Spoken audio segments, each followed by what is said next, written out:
Shri Prem Prayojan Prabhu Ki Jai! I'm sorry, I got one. Oh no. Do you have a tambour on your phone? I do. He has. I do. Yeah. Where did I put my phone down, though? Anyone seen a black phone? There's another black case over What there. key? Can you grab that? Thank you. That's T-lock for you. T-lock.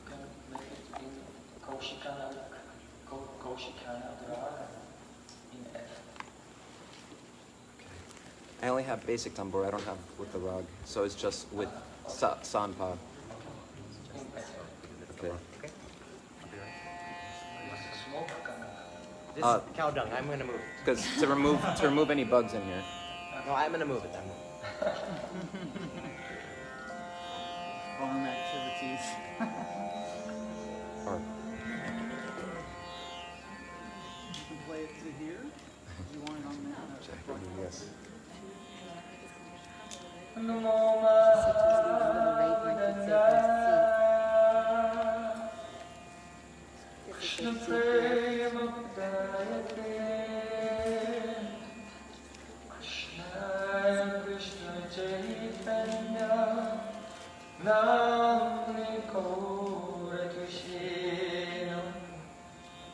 Krishna Varnam Tvisha Krishnam Sangopangasta Parshadam Jagye Sankirtan Paye Yajanti Sumedasa Bale Vrindavan Bihari Lal ki jai, Sanawal ki jai, jai jai Shri Radhe, jai Shri Radhe, jai jai Shri Radhe. Sham. Jai Radha Madhava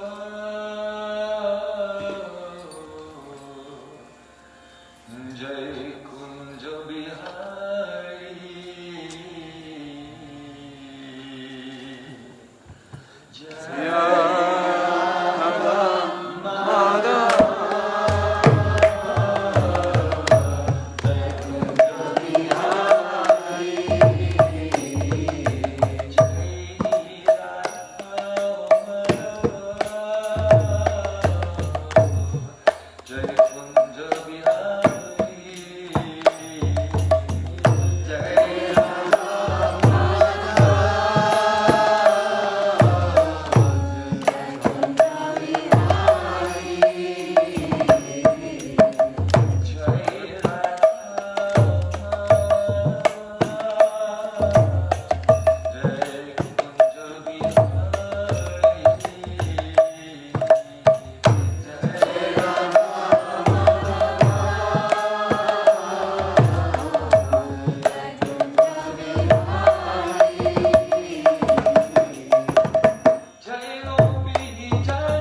Yeah.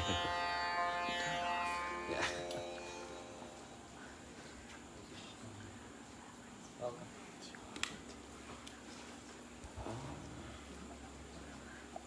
I mean, I would like it is just. I think.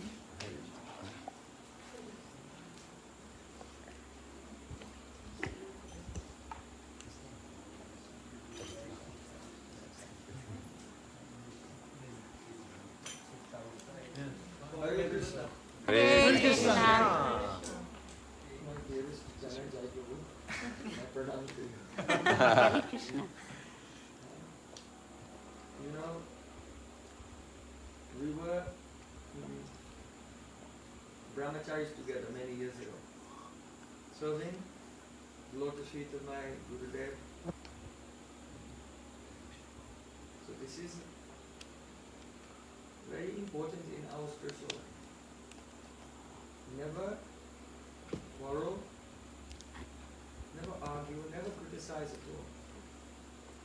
Anyone, but especially your god brothers and god sisters. Have firm relationship of love and affection with all the Vaishnavas. Otherwise, if you commit some offense, then you'll never experience ruchi, deep taste in the holy names. And Krishna is very pleased by the loving relationships between the devotees.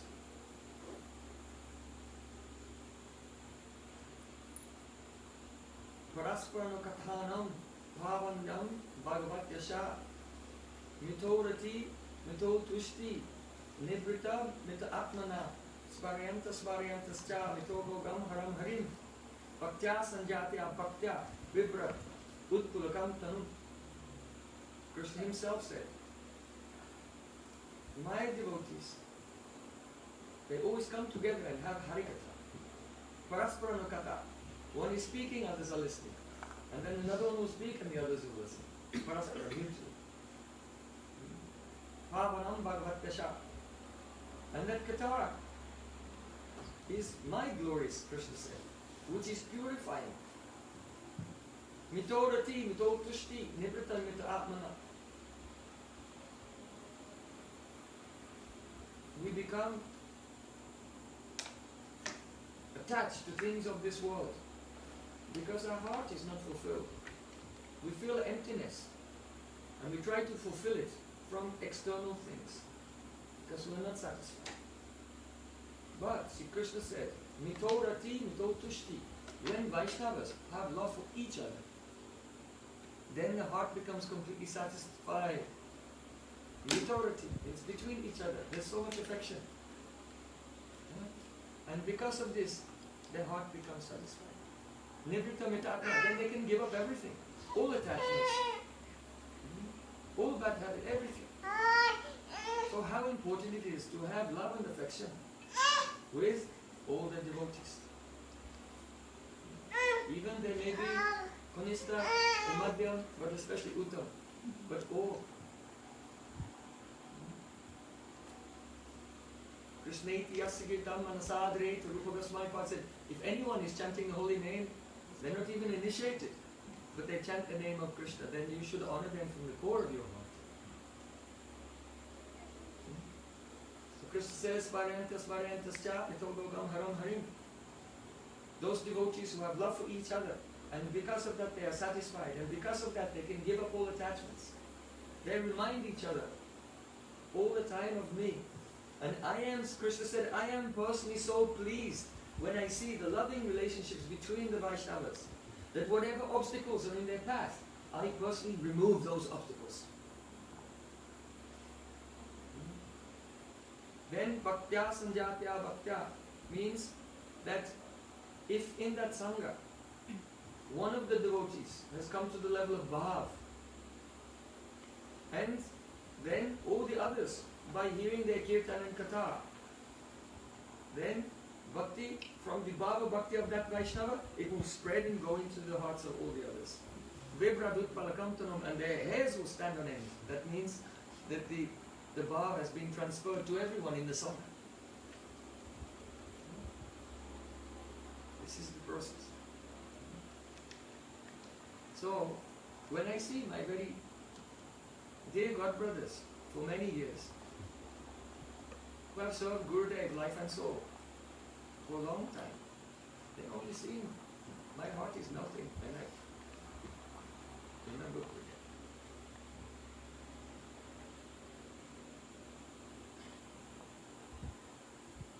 So try to understand how precious is Vaishnavas. Don't take each other for granted. And if you can always be very calm and quiet and meek and humble, not push your agenda on others. What others want to do, well, you can, even if you think it's wrong, you can just let it be.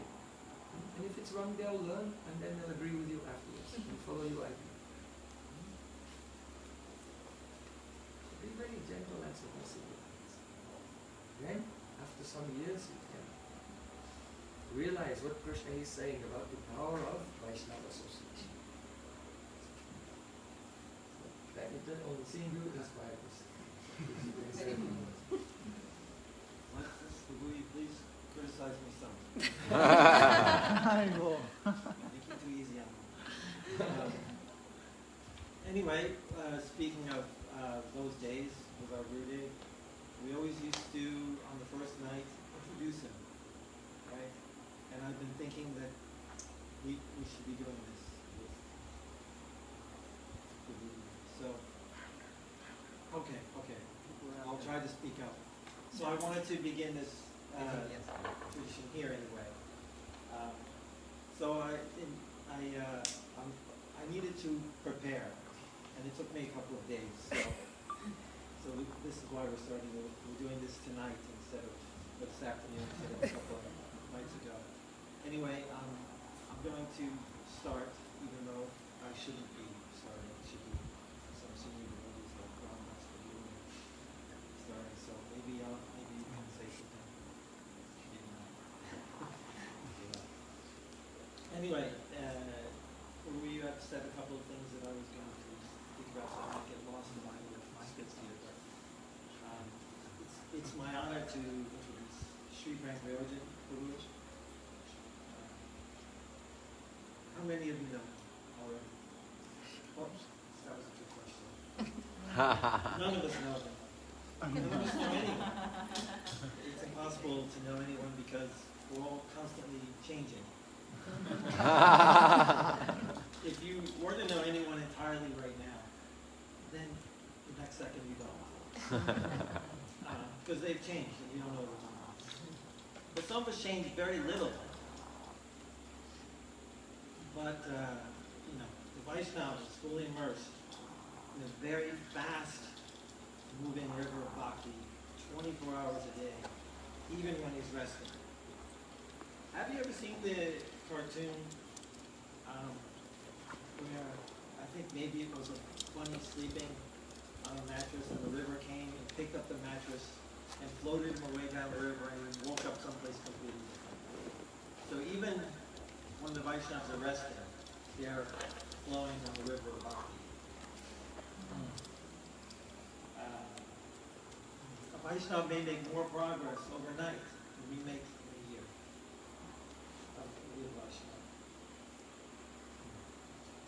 But don't think the river is doing all the work. The Vaishnava is working very hard to swim very fast on this river by doing intense and deep bhajan all the time. And of course the river is also moving by the mercy of Guru and Garuda. So it has been 1 day or 2 years since you've seen him, he has changed so much. Don't think you know it. This brings us to a point. Devotees may think my Guru or this Vaishnava is sadhana siddha or Pandita. First of all, it's none of our business. Second of all, it makes no difference. But it's okay if the disciples think this way. But this is not the Vaishnava's experience.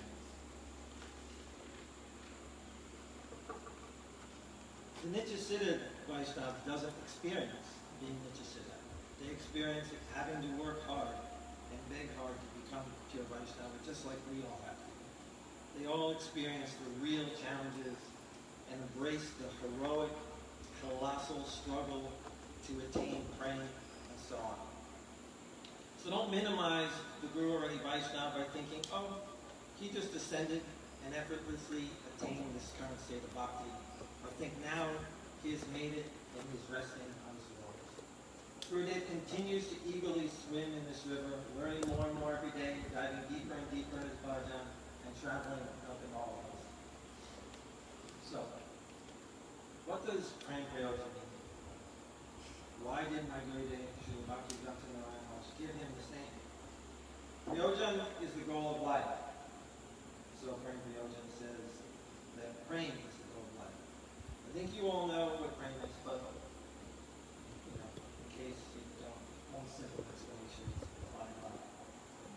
And anyone who knows our Sri Prem Prayojan a little, and of course his Gurudev really knows him, knows he is the example, the personification of life and the pursuit of praying. The disciples of Srila Bhaktivinode were all very proud of our Guru for being awarded the title Yuga Avatar by some Vrindavan Vaishnavas.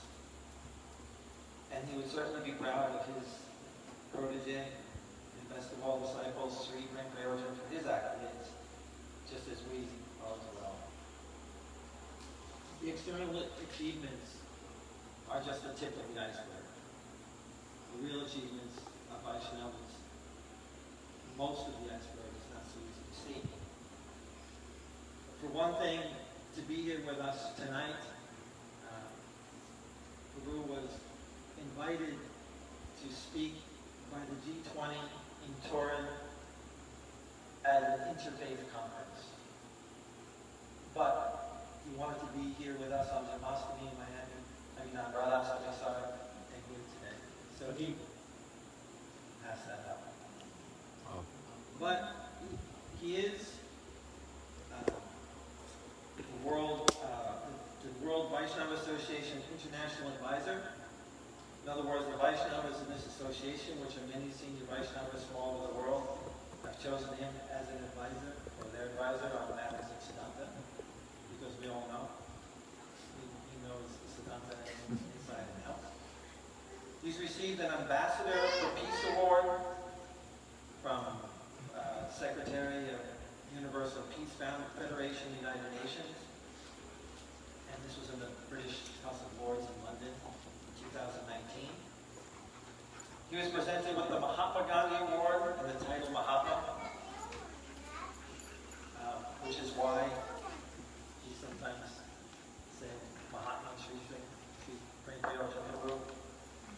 And he received the BRICS International Forum Medal of Honor and was appointed BRICS Vice President of Interreligious Dialogue on the eve of International Human Rights Day at Taj Mahal Hotel in Delhi. He addressed international leaders of industry, science, finance, and public policy at the Government Ministry of Foreign Affairs in New Delhi also. So, earlier I mentioned this river of bhakti is moving by the mercy of Sri Guru. You may not know this unless you read the book called Our Srila Prabhupada by Hope. But Srila Prabhupada was very persistent and sincere beggar for the mercy of his Guru and previous acharyas. He did not experience being Nityasiddha. Before coming to America, while living at Sri Radha Temple in Vrindavan for about 6 years, he was seen and heard every night sweeping around the samadhis of the acharyas, doing dandavats and weeping and begging for mercy, just to prepare to come. The point being is that all Vaishnavas advanced by the association of the mercy of senior Vaishnavas. They humbly serve, hear from, and beg from. This is the quality of looking for Vaishnava. Who is he serving and learning from? So, Sri Prem Prayojan served, studied Siddhanta, and received unlimited mercy from some very respected and advanced Vaishnavas. Srila Gauravinda Maharaj, Srila Bhaktivinode Narayana Goswami Maharaj, our Guru, and Srila Fakir Mohan Maharaj, Srila Bhaktivedanta Bharati Maharaj, Srila Vishnuji Sastri, and Srila Chittalal Bhakti Goswami, who a few fortunate souls had the privilege of meeting in Moscow in the upcoming festival. But each of our spiritual quests is a personal journey of our hearts. Even if we recognize the Vaishnava as pure and elevated, doesn't mean we're personally deeply impacted and motivated to take darshan and speak. But this is usually due to a lack of sikriti. Sikriti, pious credits, in case you don't know. But many years ago, I think it was 1986, I had the misfortune of not recognizing Srila Gauravinda Maharaj. I was invited to his class, and I just did not have the Sikriti. I just didn't get it. I didn't even stay. It's like a wasted life. So, but if I had somehow managed to just stay and hear just one class, maybe I would have gotten enough Sikriti to stay.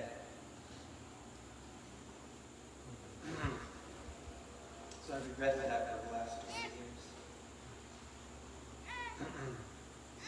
But fortunately, by the time I met my Srila Gurudev, almost 20 years later, I had Sukriti to recognize and appreciate. How? I recognized my Guru by hearing from him Siddhanta that dispelled my doubts, illuminated my heart, and instilled faith. But most of all, when he spoke the glories of Sri Radha and Krishna and their sweet pastimes, I could hear the praying in his voice, see it in his face, see him overwhelmed by the Bhavas while speaking of Lila Katha. And at that moment, by his mercy, we all felt the Bhava that we were just referring to. The shadows of those moods that he was experiencing, we would get a glimpse of. It was for us. It was probably more than we could handle anyway. And by his mercy, we all, now and then, hearing his Leelas, would shed a tear, Radha Krishna, and be blessed by that experience. But by all these things combined, we knew that he was the real Bhagavad. So my Gurudev always called on Sri Rangarajan more than anyone to speak. He said to save his breath, he would have him speak. He always trusted him and relied on him the most to speak to him, not just because he knew the Siddhanta inside and out and Leelas perfectly, and not only because he's always been a very charismatic and entertaining speaker, but because their hearts were one. Since then, for nearly 20 years, I've had the same experiences as I did with my Gurudev, with Prabhu. There's no difference for me. So I mentioned, I mentioned Bhagavad before. So I may be getting something wrong here. Pretty foolish when it comes to Siddhanta. But like Prabhu was saying before, if there's a man who's very rich, maybe he became rich somehow, and now he doesn't have any, all his friends don't have the money to do what he wants to do. He has no one to enjoy his wealth with. So maybe he'll give them high-paying jobs, maybe he'll just give them money, maybe he'll just pay their way, but he wants his friends that he loves with him. So it's like this for the Vaishnava. They will share their vows with us. They will work hard to teach us and to drag us down the river to try to keep up with that. So that maybe we'll be inspired to make this heroic and colossal effort it takes to become pure and experience it on our own, or with our God brothers and God sisters. So let's not have any regrets for any moments of this festival that we're not fully participating, fully attentive, and absorbed. Let's be alert, surrender at every second, and appreciate this opportunity to swim harder on the river Bhakti, and hold on to him and take us further than we could swim by his mercy. All right, whoa.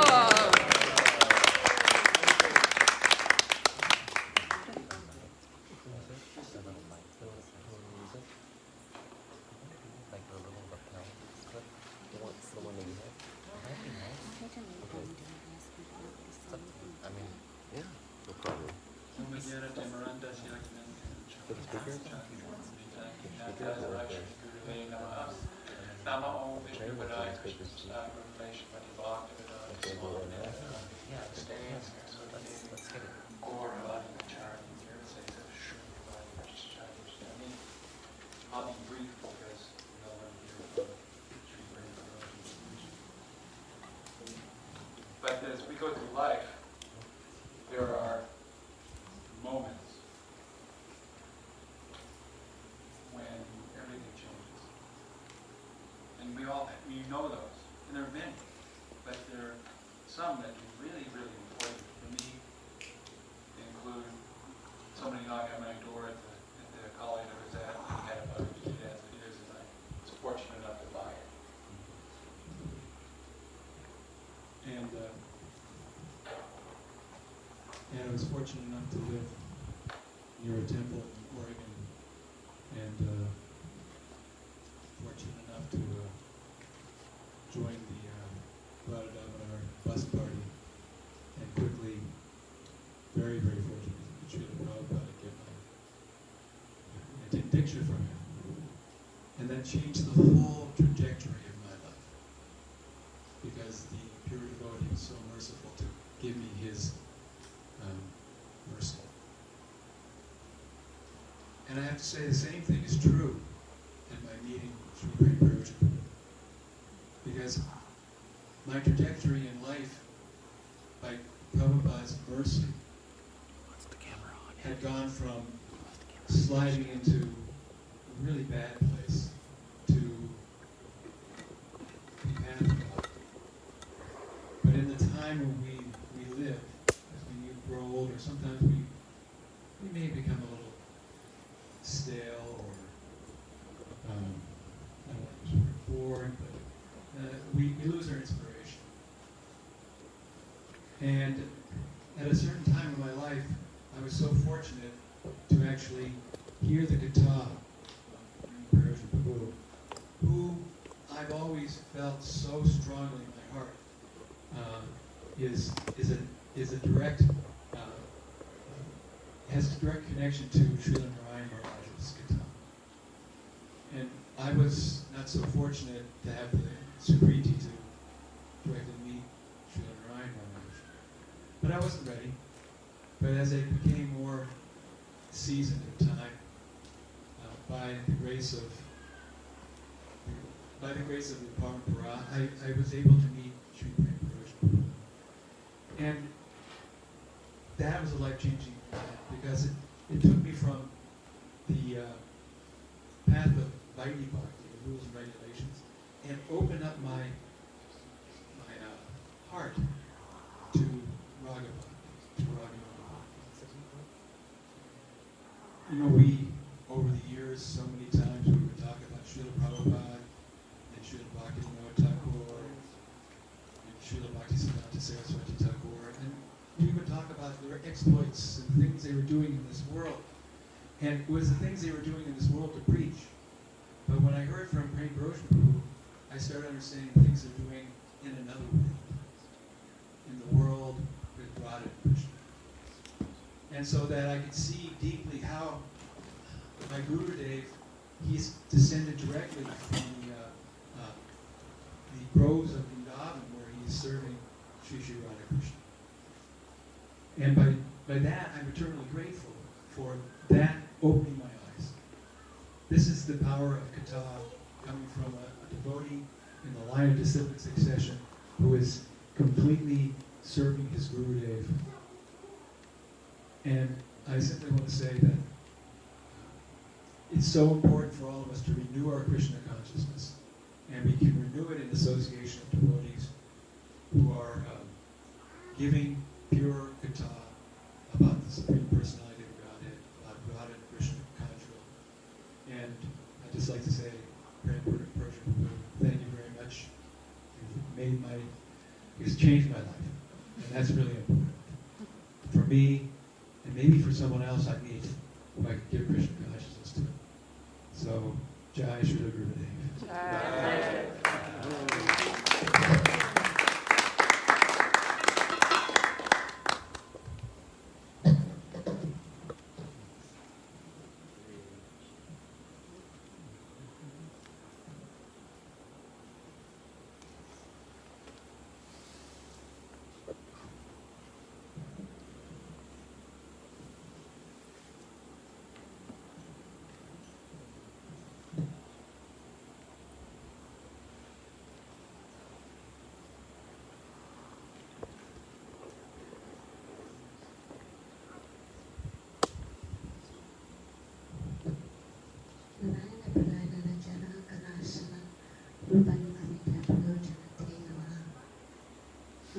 Vishnu Padaya Krishna Pistai Utare Srimati Bhaktivinode Swami Iti Namini Namaste Saraswati Devi Gauravani Pracharini Nirvishesha Shunyavadi Paschatari Shatarini. So this is an unprepared speaking, and I am feeling so wonderful to be here on the Divine Appearance Day of Srila Bhaktivinode Thakur. And our relationship with Srila Bhaktivinode Thakur is so very important. And how does that bring us to Sriman Premprojana Prabhu? Because he has dedicated his words, he has dedicated his life to presenting the Vaishnava Siddhanta all over the world. He has dedicated himself, as Srila Bhaktivinode Thakur did, to presenting what is Abhasiddhanta, what is not proper following. So he has become very dedicated to giving, as Srila Prabhupada said, Bhagavad Gita as it is. So he is dedicated to giving the Vaishnava teaching as it is. But he's a person, so everyone was speaking personally, so I can say in my own life, many of you know me for many years. I've just done my service and served Radha Golokananda and my Gandharika Girihari. And as we engage in the process of devotional service day in and day out, and we do our chanting and we associate with devotees, sometimes a desire will grow within the heart. A desire will grow in the heart. And we're thinking, what is this desire? And who can I speak with about this desire? So when we have that desire for sadhu sangha, when we have that desire to hear properly, to come closer in our service to Radha and Krishna, then out of nowhere, a representative comes. So for me, Premprojana coming was like Krishna playing his flute. Like Krishna playing his flute, and you kind of just forget what you're doing and kind of go crazy for a little while and run out the door and go flying off to Vrindavan and go on Brajamandala Parikram. And I'd like to speak some about that, because for many years I was engaged at the temple doing the service, and all the devotees would be going on Brajamandala Parikram, but I had my responsibilities. I couldn't leave the temple to go. And then I got older, and I thought, how will I ever do this? So then Premprojana in 2014, he was visiting Nigaloka. And him and Srila said, why don't you come with us and put him on the program? And I was very nervous, how will I ever do this? How will this ever happen? So I got there, and I went to see him in his house, which was his spiritual abode, which was right on the Yamuna, across from Sanatana Goswami, Madan Mohan. And he told me, may the gentle breezes of the Yamuna take away all of your anxieties. So then he sent his dear brahmachari, Siddhi Mahiti, and said, take care of her. So this very nice brahmachari, he just took care of me and took me. I went with them all over Vrindavan. So we went all over Vrindavan, and Prabhupada took me to all the wonderful holy places, and there was such beautiful katha. And as Drishta was saying, like, it's like a key. There's a whole world there, but the doors kept locked. And then he kind of opens that door and invites you. Don't just stay on the outside of the jar. There's honey within. So Prabhupada is just, he's a person, and he's so kind and so caring, and I feel very grateful that he went out of his way to just fly here for 1 week to Miami and to hear, to encourage the devotees and to see how everybody was doing in their devotional life. So I encourage everyone, just listen. Listen with an open heart. Prabhupada is non-sectarian. His only mood is to help everyone love Radha and Krishna. That's his only mood, it's his only desire. And for myself, as Drista said, I have benefited greatly. I'm not the best example of how someone can benefit. Someone that had better qualities would have benefited greatly, but I'm doing the best I can, and very, very thankful. And that all of you can come today and be part of this wonderful experience. So just come with us, come to Vrindavan, and open your heart and dance and sing and hear the beautiful guitar. Thank you.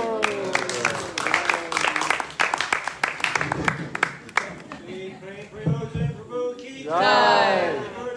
Jai! Srila Prabhupada ki Jai! Hari Bol!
Manohara Radhe Rasikamam Kripani Swami Karinkuru Tasmi Tavayasmi Najivami Tvayamana Jivityaya Devi Tvam Namam Chantikam.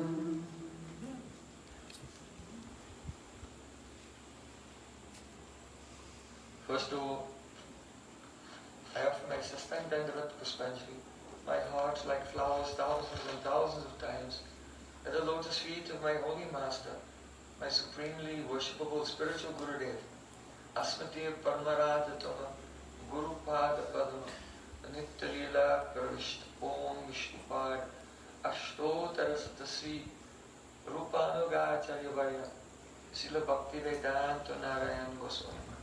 Jai. Secondly, I offer my pranam thousands of times at the lotus feet of my Param Gurudev and to Srila Prabhupada and to all of our Sri Rupanuga Gaudiya Guru Parampara. And finally, I offer my pranam to all the assembled Vaishnavas and Vaishnavis. Trivyacha Kripasindhu Devicha Krishna Bhavnebhyo Vaishnavyo Namaha. Jai.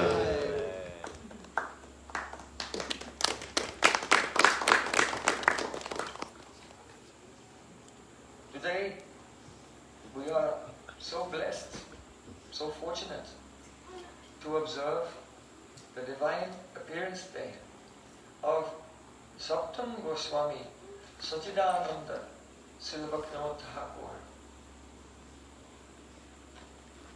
Namo Bhaktivinodaya Sachidananda Namine Gaura Shakti Swarupaya Rupanuga Varayate. We bow down to Srila Bhaktivinode Thakur. He is the Gaura Shakti Swarup, manifestation in this world of the full mercy of Sri Gadadhar Pandit. Rupanuga Varayate, and the best among the Rupanuga, those who are following Rupa Goswami outwardly, and Sri Rupa Manjari internally are called Rupanuga. Today is his divine appearance day. He was born in the village of Ulagram in the mid-19th century. He went to Calcutta, where he studied at university. And he was very, very close to the Tagore family. In fact, one of his student friends was Rabindranath Tagore, who received the Nobel Prize for Literature. So in his youth, he was a part of the Badalok, very high-class intellectual, the intelligentsia of Bengal, who were discovering so many new things, new ways of expression in art and literature and music. So even when he was a young student, he published his first book, Paryadi. Paryadi was an epic English poem describing the adventures of the Vedic king Porus and how he was in battle with Alexander the Great, and that he was already fascinated from his childhood by this meta-narrative of the interaction between the Vedic culture of the East and the seat of Western culture was ancient Greece. So he wrote this epic poem, the Paryadi, when he was a young student in English. He became involved with the Samaj, but he was not satisfied with them. Because although they were dedicated to purifying so many misconceptions and social problems which had become mixed up in Hinduism, but at their root they were impersonalists. He studied Christianity and he thought, oh, Christianity is superior to the philosophy of this Brahma Samaj, because even though they are trying to observe Vedic culture, they are following the conception of demons, Mayavad. If you look at the history of the world, from Hiranyakashipu to Ravan, and Kamsa Maharaj, they're all Mayavadis, impersonalists. So impersonalism is the philosophy of Asuras, because they very vehemently deny that reality is a personality. So gradually, he came to discover the Sri Chaitanya Charitamrita, and was very inspired by the teachings of Sri Chaitanya Mahaprabhu. When he was young, his father passed away, and he had to take responsibility for his family. So he went to law school, and he became a district deputy magistrate. He moved to Orissa and lived in the village of Chotimangalpur. And there he inherited that village, the land there was owned by his grandfather. And there he inherited the deity which had been in his family for 500 years, since the time of Nityananda Prabhu. And that deity was Sri Radha Madhava Ki Jai. So he has written that beautiful bhajan, Jai Radha Madhava Kunja Bihari, to his deity. After some time, because the government at that time, it was the British government, they posted him in Jagannath Puri to be the magistrate there. And they also appointed him to be in charge, overseeing the Jagannath temple. He was married, and he had 13 children. So you can just imagine how his life was very busy. Being in charge of the administration of the Jagannath temple, having a job during the day as a magistrate, taking care of his wife and 13 children. He would take rest at about 10 o'clock at night and sleep only for a few hours, waking up just after midnight. Then he would chant not less than 64 rounds and write his beautiful poems, beautiful Vaishnava songs containing the essence of all Siddhanta. And then he would do that from midnight until about 4 or 5 o'clock. Then he would take a little breakfast and then set off and work. Then he would work all day, and when he came back from work, then he would tell his son, Bimala Prasad, oh, now I am going preaching. And Bimala Prasad, who later became our Prabhupada Srila Bhaktivinode Thakur, carrying Srimad Bhagavatam and Bhakti Rasamrita Sindhu underneath his arm, he would follow his father out in the evening to make a Namahata programs, meeting with people here and there in their homes, just as we are meeting together today. We are only carrying on that tradition of Namahata, the marketplace of the holy name. And so he would preach and then come home and again take rest at 10 o'clock. This was his life. A very disciplined, fully dedicated, in complete adesh, complete absorption.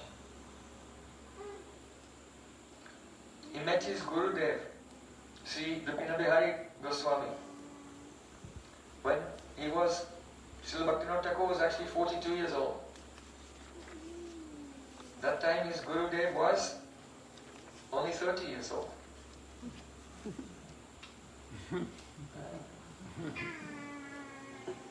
But he was very renowned and learned scholar, and very prominent among the Goswamis of Bhatnapara,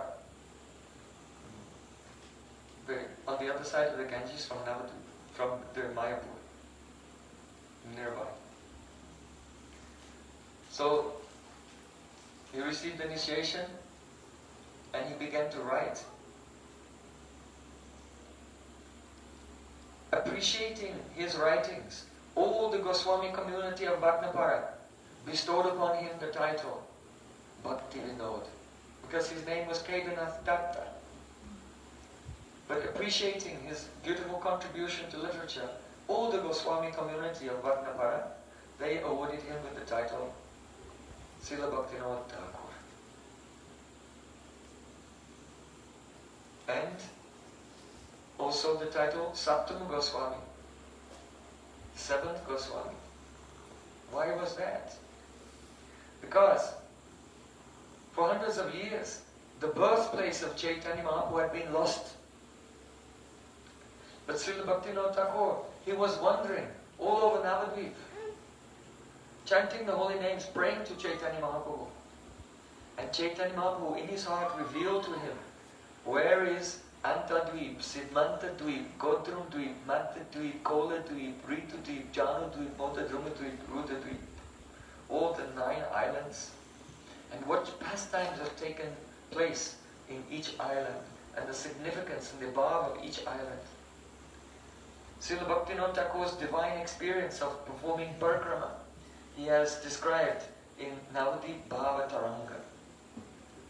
How when he came to the place called the Arkatirtha, he had darshan of the sun god. How when he came to in Rudadvip, he came to the place which is none different from Dir Samir. There he saw Lord Shiva dancing, because Gopeshwar Mahadev is the protector of the Rasalila. And by his mercy he entered and saw the Rasalila. And there, in one kunj, he saw Radha and Krishna. And he saw Varana Tarit Basataravali Kamala Manjrim Na Sarivara Varsha Satata Vayasa Swananda Sukata Dham. He saw a very beautiful young maidservant of Radha and Krishna, whose complexion was like lightning, whose cloth was dark and sparkling with stars like the night sky, who was 12.5 years old, who came with the tray on her hand with karpur, for karpur seva to Radha and Krishna, and whose residence was Swananda Sukhada Kunj, whose name was Kamala Manjari. It was himself when he was doing parikrama. So he has revealed how by the power of Guru Kripa and the Dham Kripa, the power of Harinam, Goranam and Goradam, he realized the sweet pastimes of Radha Krishna in Vrindavan and entered into their Nitya Nikunja Seva. He wrote so many poems, and he's been called the seventh Goswami because just as Chaitanya Mahaprabhu gave 4 aspects to his mission to the 6 Goswamis of Vrindavan. First of all, Lupta Tirtha Uddara, to discover the lost holy places in Braja. Then, Vigraha Prakash, to discover the lost deities of Vrindavan, Govind Gopinath Madanmohan. Bhakti Grantha Pranayana, to compose scriptures describing the path of pure bhakti.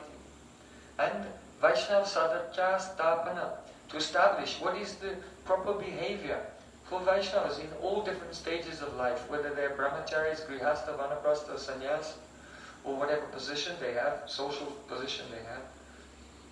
So, the 6 Goswamis together, they fulfill these 4 aspects of Chaitanya Mahaprabhu's mission in Braj Mandal. But it was one person alone, Srila Bhaktivinode Thakur, who fulfilled the mission of discovering all the lost holy places, discovering the lost deities, such as Adokshat Vishnu, the deity that was worshipped by Jagannath Mishra and later by Mahaprabhu when Jagannath Mishra passed away. To make the Bhakti Grantha Pranayan manifest, the Bhakti Granthas, which are just suitable for the mentality of the persons in this contemporary age. And Vaishnav Sadhya Stapana.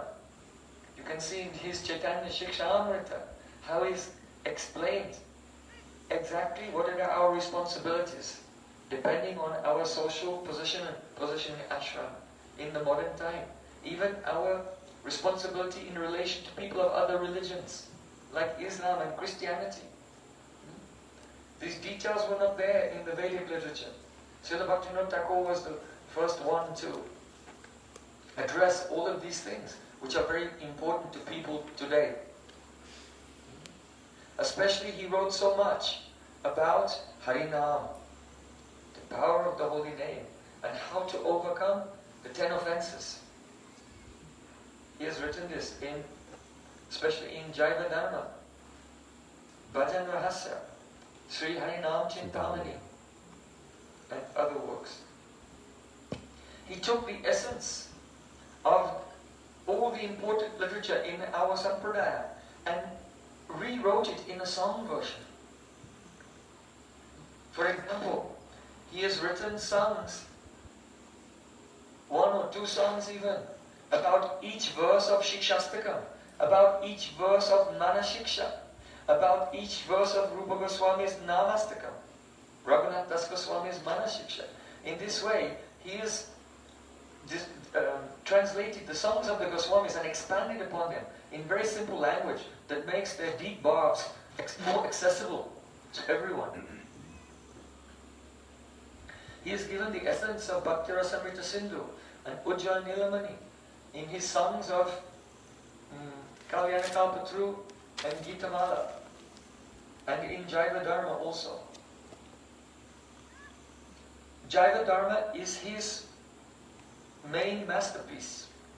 If you want to go deeply into bhajan, then you must carefully study Jaiva Dharma. It has essentially 3 parts. The first third of the book addresses what is the meaning of Dharma. That is the ontology, the teleology. The teleological purpose of the soul is only Krishna Prem. We exist to love God and serve God. And so it is Jaiva Dharma. The teleological purpose of every soul is simply to love God.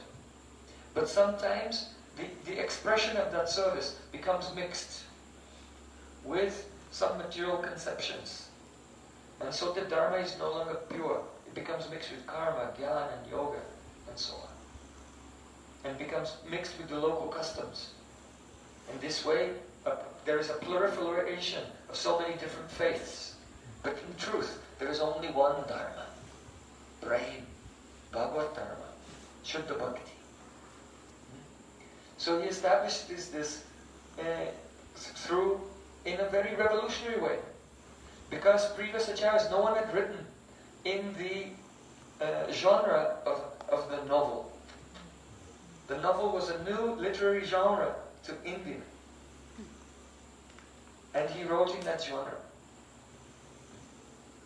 In the middle part, there you have the explanation of Dashamul Shiksha. The one verse, and in that one verse, the 10 teachings of Chaitanya Mahaprabhu, all in one verse. So all devotees should know it. Do you know it? Amnaya praha tattam marimhya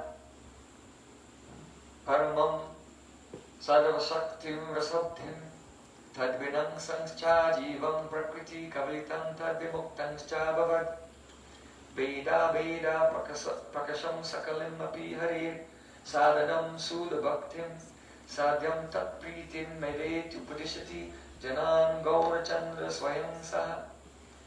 Sri Chaitanya Mahaprabhu personally instructed this to his followers.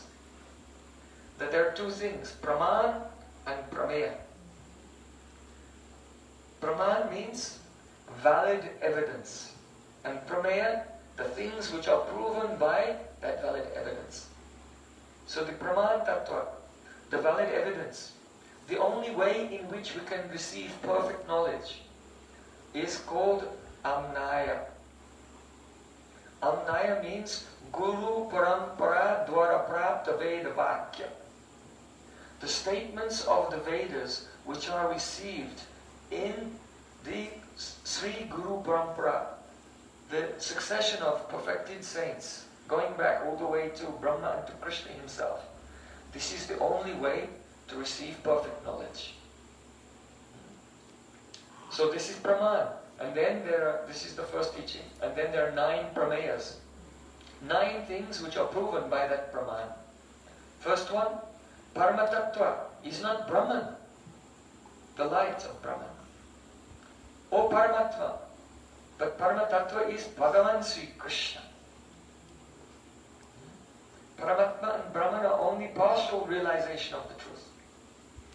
And then the second teaching, the second Prameya, is that Sri Krishna is Sarva Shaktiman. He has all Shaktis. Bahiranga Shakti, the external energy, Maya. Antaranga Shakti, the spiritual world, the spiritual potency. And Tasta Shakti, the Jivas. But he's not only omnipotent, but he's also Rasamdhin. He's the ocean of rasa. All rasas, all the flavors of ecstatic love. He is the object. And also the shelter. Is the Visha and Ashray of all the rasas. Then, next one, Tadvidangsam Jivam. The Jivas are Vibhinangs Tattva. That means they are subjective portions, answers, subjective separated portions of the Supreme Lord, specifically coming from his Tatastha Shakti. And there are 2 types. So the next teaching is Baddha Jivas. The conditioned souls are Prakriti Kavalitan. They are covered by Maya. Then they are Nitya Baddha. Those are being conditioned from time with no beginning. Then Nitya Mukta. There are those who have always been liberated. Then Tadvimuktam Sthabhavat. Then Beda Sakalam Api Hari. All of the Shaktis of the Lord, whether the spiritual or the material or the living entities, they are inconceivably bathed, different, and also abeyed, non-different from him. Achintya Beda Tattva. So in this way, in 7 Prameyas, the Sambandha Gyan, the knowledge of Sambandha, our context and relationship with God and his energies has been defined. Then the Abhideya Tattva, the process. Sadhanam Shuddha Bhakti. The sadhana, the practice is Shuddha Bhakti. Not Bhakti mixed with karma, jnana or yoga. And even the sadhana is not Vaidhi Bhakti. Because Krishna in Vrindavan cannot be attained by Vaidhi Bhakti. Vaidhi Bhakti leads to Vaikuntha. So Shuddha Bhakti means Raganuga Bhakti. And the goal of life is not Krishna, or Radha, or even Radha and Krishna. Satyam Tat Pritim. The goal of life is love. Priti. Love is so powerful, it controls even Radha and Krishna. So these are the 10 teachings of Chaitanya Mahaprabhu in a nutshell. They're called Dasamul. It means 10 roots. Mul means root. If you will take these roots into your heart and deliberate upon them deeply, the roots will grow. When roots in the ground grow, they become grass. And then a cow will come and eat them and turn them into milk.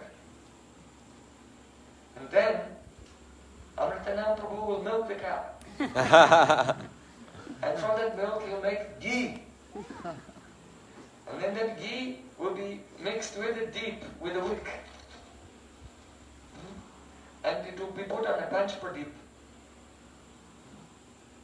and lit, and then Radha and Krishna's lotus feet will be worshipped with the light from that. 5 rasas. Illuminate and worship the lotus feet of Radha and Krishna. So, it begins with the Dashamul Shiksha, understanding clearly these teachings. After some time, it will become the brain which illuminates the lotus feet of Radha and Krishna. So that is the middle part of Jaiva Dharma. In the middle part, it concludes with the glories of the holy name. How to overcome 10 offenses and chant. And then the third part is just Rasa Tattva. Understanding what is Bhakti Rasa. How sadhan Bhakti becomes Bhava Bhakti and Bhava Bhakti becomes Rasamai Bhakti. It follows the lives of 2 devotees, Vijay Kumar and Brajanath, and how they meet their Diksha Guru and receive Diksha. And later they come to their Shiksha Guru. And as they become more and more purified, they become qualified for Manasik Seva, Raganuga Bhakti. Very wonderful. So Srila Bhaktivinoda Thakur explains exactly what is the qualification and how to enter into meditation and service to Radha Krishna in one spiritual form. Not so easy. When Srila Bhaktivinoda Thakur was traveling here and there, once from Navadvip he set out and he went to Vrindavan, Brajmandal, and he was doing parikrama. And during his parikrama, very close to Radha Kund, he came to Surya Kund. And there he met Srila Jagannath Das Babaji Maharaj. He was more than 140 years old at that time. Srila Bhaktivinoda Thakur had met him before, earlier in Navadvip. But on this particular time, when he came to have the association of his Shiksha Guru, Srila Jagannath Das Babaji Maharaj, at that time, there were some other Babas, Babajis who were staying with Jagannath Das Babaji as his Shiksha disciples. And they came to Srila Bhaktivinoda Thakur to complain. Their complaint was this: wow, we left our homes and our jobs and families, everything, to come here and be with Babaji Maharaj so that we can engage in Astakaliya Leela Smarna, serving Radha Krishna in their Nitya Leela 24 hours a day. But now we are here. Babaji Maharaj has not told us how to do it. But rather he told us to chop wood, to bring water, to water the garden, to plant brinjal, eggplants. They said, look, if we wanted to grow eggplants in the garden, we could have stayed at home and done that. So why have you left everything and come here? So Bhaktivinoda Thakur said,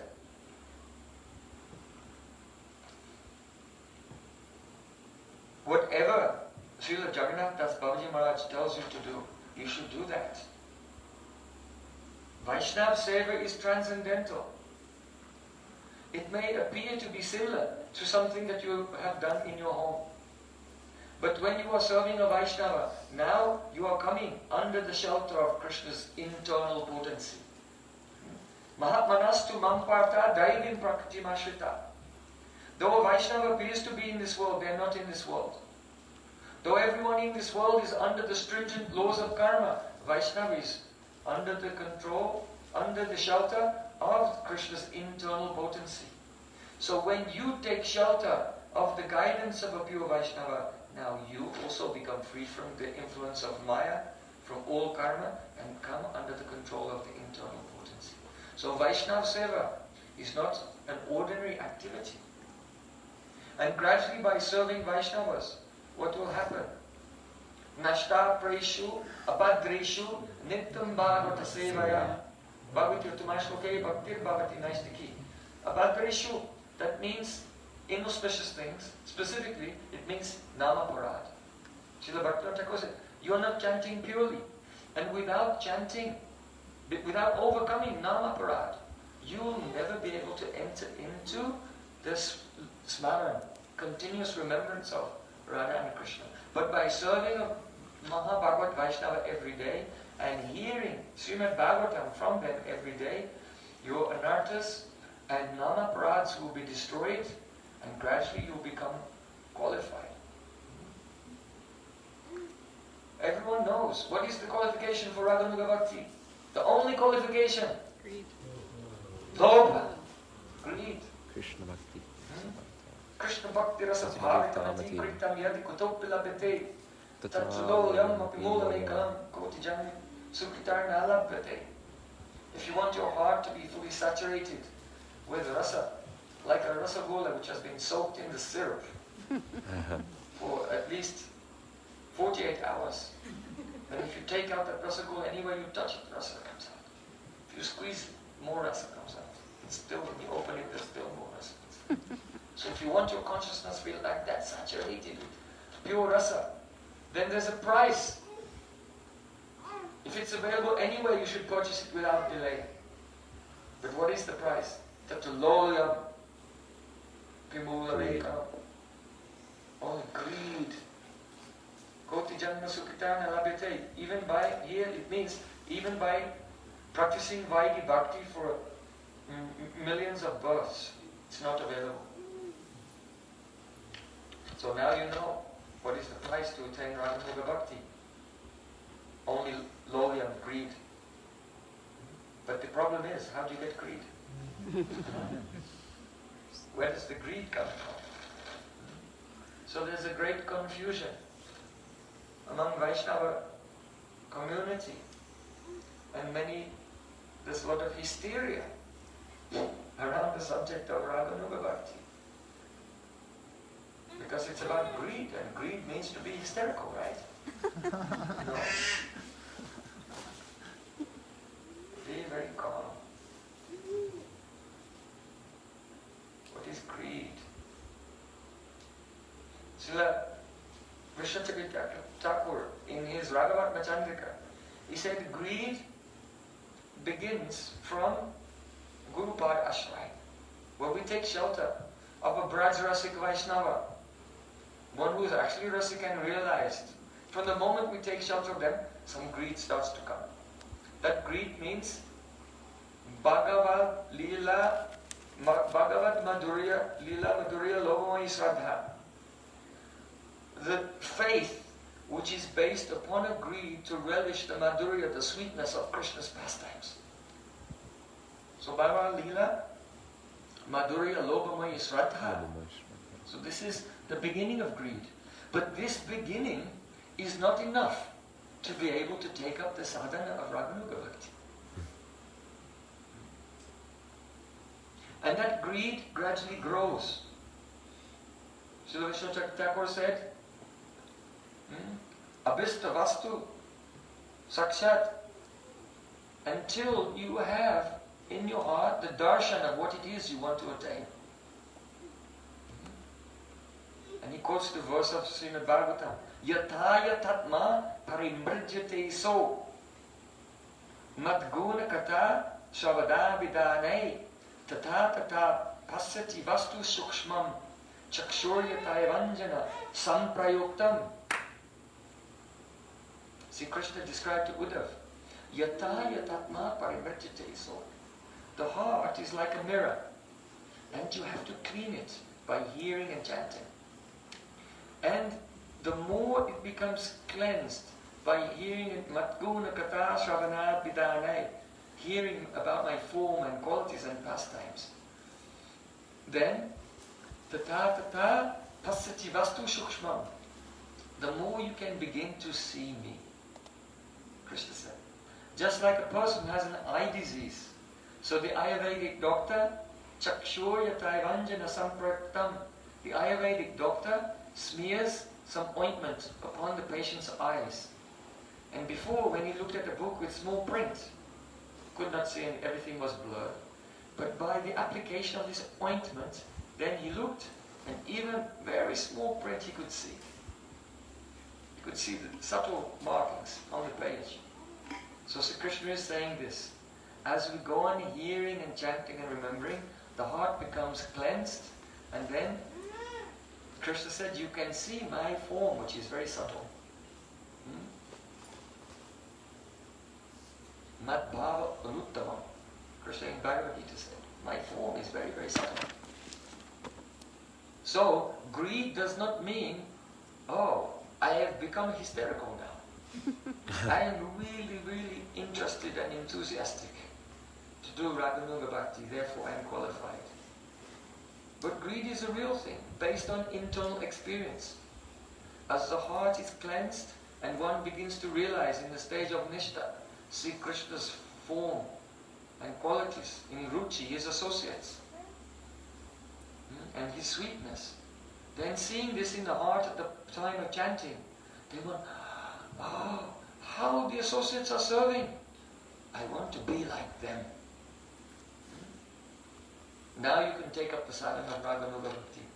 So Srila Vishnu Thakur, after describing that greed begins its development from Guru Padasraya, taking shelter of a Rasit Guru, and develops up to the stage of seeing what is your Ishtavastu, the object that you want.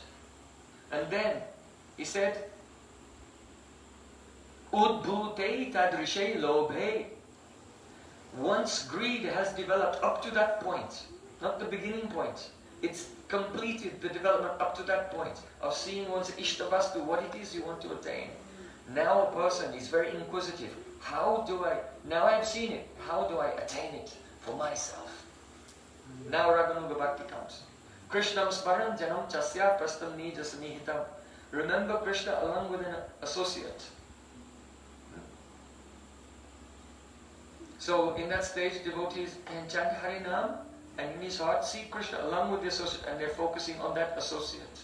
And by focusing on the moods of that associate, those moods gradually come to him, and his chitta transforms and takes on a form just like the associate.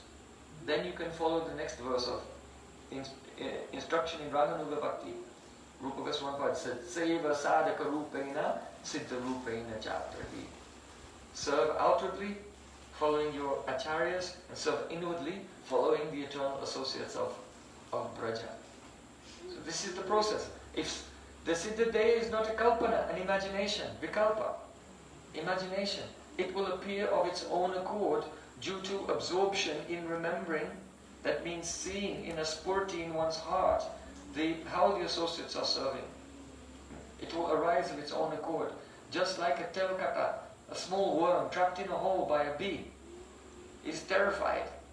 And he sees the bee coming to eat him. And the bee is making a loud vibration, but he cannot get in the hole. And Srila Narad Muni, he said, Kita peshaskita rodha kudyam tamanusmaram samrambha yogena vinate tat sarupatam. Just as the small worm in the hole is trapped by the bee and becomes absorbed, so then that worm being absorbed in the bee transforms and becomes himself a bee. So in the same way, by Krishnam Smaran Janam Chasya, being absorbed in the Smaran, and Smaran means this spurti in the heart of the associates of Radha and Krishna, then being absorbed in them, you will become just like them. And in this way, the Siddha Roop appears and you can serve. And if you try to do it artificially by speculation, vikalpa, then Srila Bhaktivinode Thakur in Bhajan Rahasya, he said that adhikara nala vive siddhate abhavi viparya bodhi janmi shakti abhave. If you don't attain the qualification, that is asakti, the stage of, in ruchi you can see the associates in your heart, and then asakti will come, and then there is abhas of your siddha deya, the first shadow of your swarup appears. But if you will try to imitate, prakrita sahajam is imitation, then you don't have the support of swarup shakti. Then what will happen? Viparyaya buddhi. your intelligence will become bewildered. And instead of becoming more and more free from avidya, ignorance, asmita, ego, raga and dvesh, attachment and aversion, and abhinivesh, absorption in this world, you'll become bewildered and become more absorbed in this world, more ego. So Srila Bhaktivinoda Thakur instructed those disciples of Jagannath Das Babaji Maharaj, don't think his service is an ordinary thing, just serve him, hear from him, gradually your nartas will be dissipated, and by his mercy you can enter into the Nitya Seva of Radha and Krishna. Srila Bhaktivinoda Thakur very much protected the path of Raganuga Bhakti through his writings. Srila Jiva Goswami has also said very beautifully that what is Raganuga? Rag means the spontaneous attraction of the sense to its object. If there's a room full of people, but one of them is exquisitely beautiful, then without even thinking your eyes will go to that person. Because the eye spontaneously seeks out beauty without any calculation, without volition, without any intentional application of the intelligence. Just the senses just go there. So that is called rag. So when all the senses have as their only object of rag the Nam, Rup, Gun and Leela of Krishna, that is called transcendental rag. And that rag exists only in the Nitya Siddha, the eternal associates, the Nitya Parikas of Radha and Krishna in the spiritual world. It is not here. But if a disciple is listening with great honor and great faith to the beautiful pastimes of Radha and Krishna from the lips of his Gurudev, then a spurti will come, a vision in his heart, and he will see, oh, how beautiful, how Rupa Manjari is serving Radha and Krishna. And when is the rag of that associate, let's say Rupa Manjari, that rag is glowing like the moon. And just as the moon is shining in the sky, and a chandrika, a moonbeam, shines on a crystal, and that crystal now becomes illuminated. That's called a spatika mani. So in the same way, the disciple's heart, which is become purified, Chaito Darpanamarjanam, purified by Harinam Sankirtan. Hare Krishna, Krishna Krishna, Hare Hare, Hare Ram, Ram Ram, Hare Hare.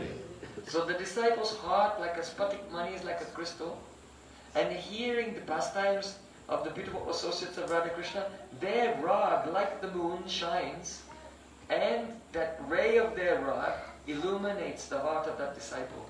And his heart becomes, that crystal becomes ulasit, expanded, shining, overflowing with joy. And now, he's chanting, not because someone told him to chant. He's not chanting because scripture says you have to chant, otherwise you'll go to hell.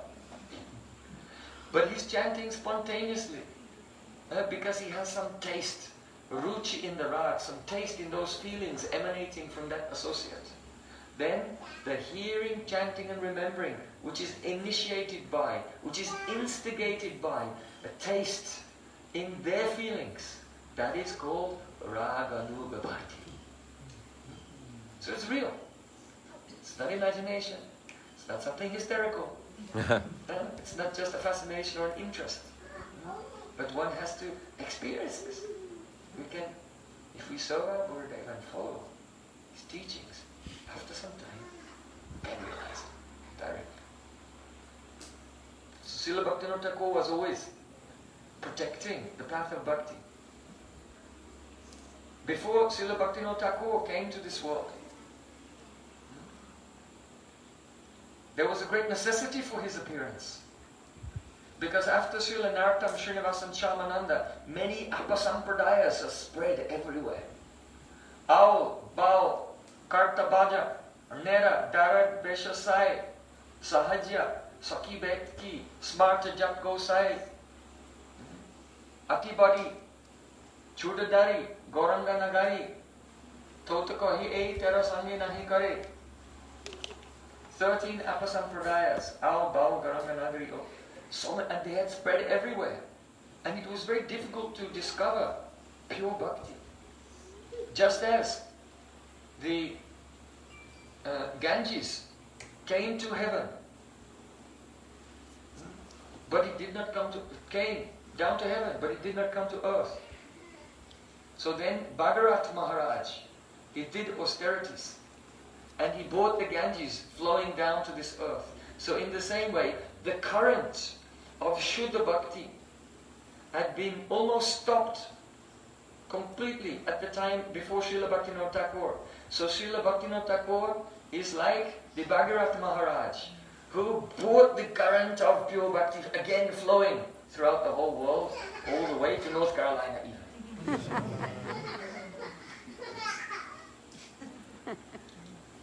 So, when Srila Bhaktivinoda Thakur was in Orissa, there was one yogi, very powerful yogi named Bishkishan.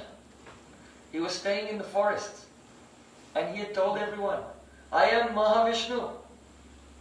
And he wrote a poem that on this particular day, then I will rise up and show my British. That means all the British who were controlling India, that they would have a revolution, overthrow them.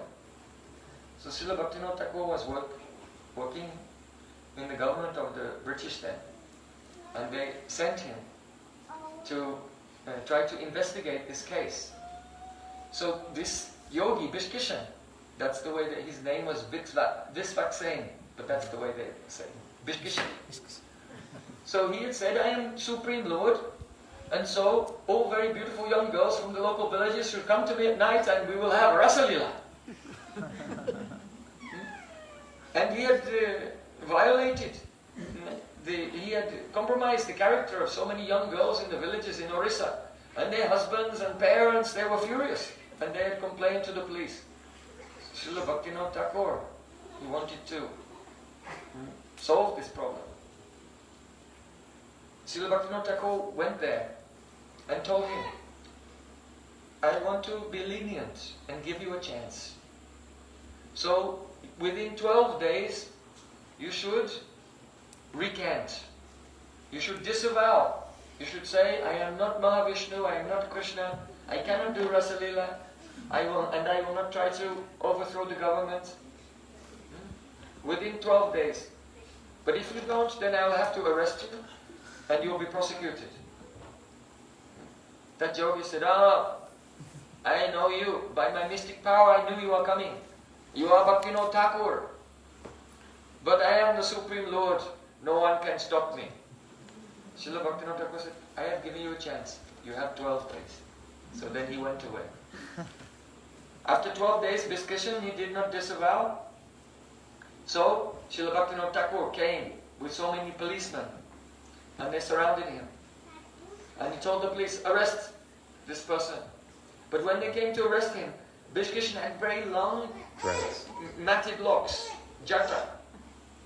And he shook his head like this, and his jata went everywhere, and fire was coming out from his hair. And those policemen, they dropped their sticks and their guns and ran away. They were terrified. They thought, he really is God. But Srila Bhaktivinoda Thakur was not afraid. And alone, he grabbed him by the hair and took scissors and cut off his jata. Cut off all of his locks. He was storing his yoga shakti in his hair. Cut off his locks and arrested him and put him in jail. So then, they were waiting for the court case. So on the night before the court case, Srila Bhaktivinoda Thakur was in intense pain in his stomach. And all of his family became sick. His wife was crying, oh, that yogi has cursed us, he will kill us all.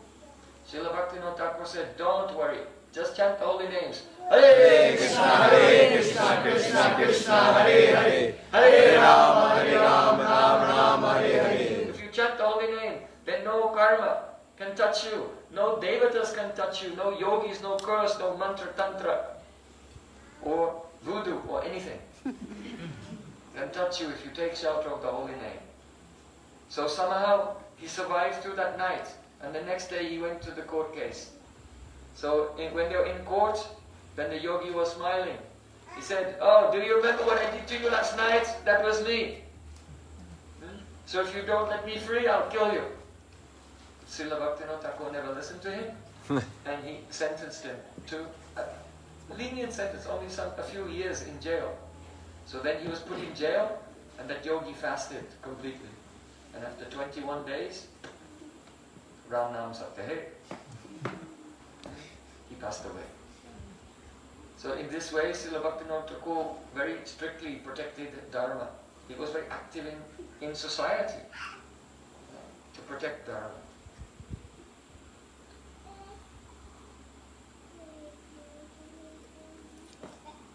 In Jaiva Dharma, Srila Bhaktivinoda Thakur has described all the Siddhantas from beginning to end.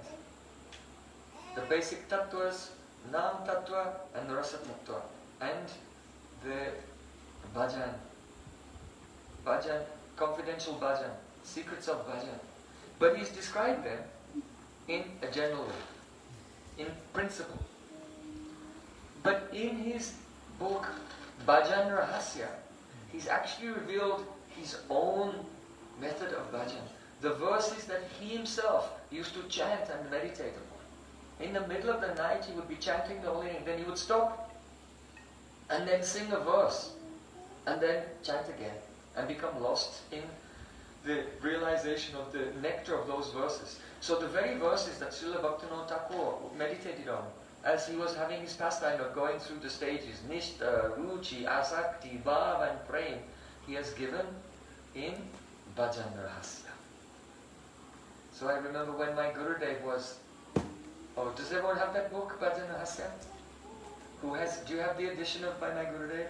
Because it has a very extensive commentary also. So I was with my Gurudev when he was writing his commentary. Every morning I would go in his room when he was chanting, in samadhi, in trance. And then he would coming out of trance. Not like completely out, only Ardha Bhayadasha, that means half in trance and half out of trance.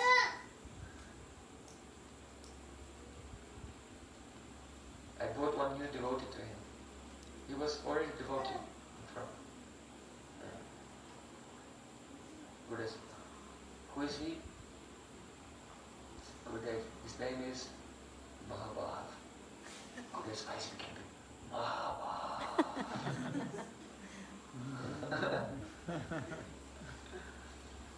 Later he became Krishna Karunya. Very famous devotee of Guru. So, that time Gurudev said, as I am writing this commentary on Bhajan Rahasya of Srila Bhaktivinoda Thakur, I am realizing how Srila Bhaktivinoda Thakur in the form of Kamala Manjari is relishing all of these verses. So you should understand this commentary is a realized, completely realized knowledge. So if you want to do bhajan, read Jaiva Dharma thoroughly from beginning to end and then take shelter of Srila Bhaktivinoda Thakur's Bhajan Rahasya.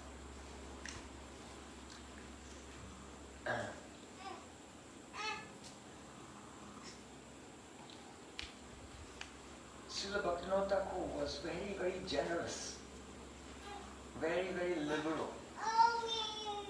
He invited persons from all walks of life to participate in his preaching and his publications. But later, some persons misinterpret him to be actually accommodating things other than pure bhakti. And this is why in the next generation, Srila Bhaktivinoda Thakur gave two very, very vital, important contributions to this world. Mayapur, the discovery of the birthplace of Mahaprabhu, and Prabhupada Bhaktisiddhanta Saraswati Thakur. Yes. So because he was very generous and very liberal and very accommodating, in order to spread a broad net and invite everyone into the family of Chaitanya Mahaprabhu, some persons took it that he will accommodate things other than Shuddha Bhakti. And this is why in the next generation, Prabhupada Bhaktisiddhanta Saraswati Thakur had to tighten up the screws a little bit. Understand? So, I want to speak little about Srila Bhaktivinode Thakur's transition towards the end of his life, when he accepted Babaji Vesh and was doing his Nirjan Bhajan at the end of his life. He has written, when he retired, he left the preaching in Calcutta and came to Jagannath Puri. So he wrote, a person may ask me, why have I left that place, that center of the academic study and the company of the intelligentsia in Calcutta to come and be alone in Jagannath Puri? The reason is this. When I first set out on this mission to serve Chaitanya Mahaprabhu, and I began to write the magazine Sajjan Toshani, the effect was tremendous. It was beyond my expectations. We saw that those who were confused about it, they were practicing bhakti, but they were confused. They came into the line of pure bhakti, being attracted by the splendor of Chaitanya Mahaprabhu's message. Not only that, but atheistic persons who were intellectuals, they became devotees also and joined this preaching movement. He made a movement called the Navadip Dham Pracharini Sabha. That was a group for the development of Navadip Dham. Navadip Dham Pracharini Sabha. He said even Mayavadis, they also came and joined us, and they took pleasure now in the path of pure bhakti. Even musicians interested in music, they joined us, and they were relishing the beautiful songs glorifying the Supreme Lord. You know, there's one Apasampradaya, one sect called the Bowls, and they're very expert at singing. They travel everywhere, they have long hair, they're like hippies, they go everywhere and sing songs about bhakti, but really they don't follow any proper bhakti principles or anything. They smoke ganja and it's like a spiritual Woodstock, you know. So, but not spiritual, pseudo-spiritual. So, but their music is very popular. So Srila Bhaktivinoda Thakur even wrote a songbook under a pseudonym called Chanda, a collection of songs by Chanda Baul in the Baul Sangeet style. But these songs were all full of the moods of pure bhakti. So in this way, he was tricking everyone by hook or by crook and bringing them into the shelter of Chaitanya Mahaprabhu's lotus feet.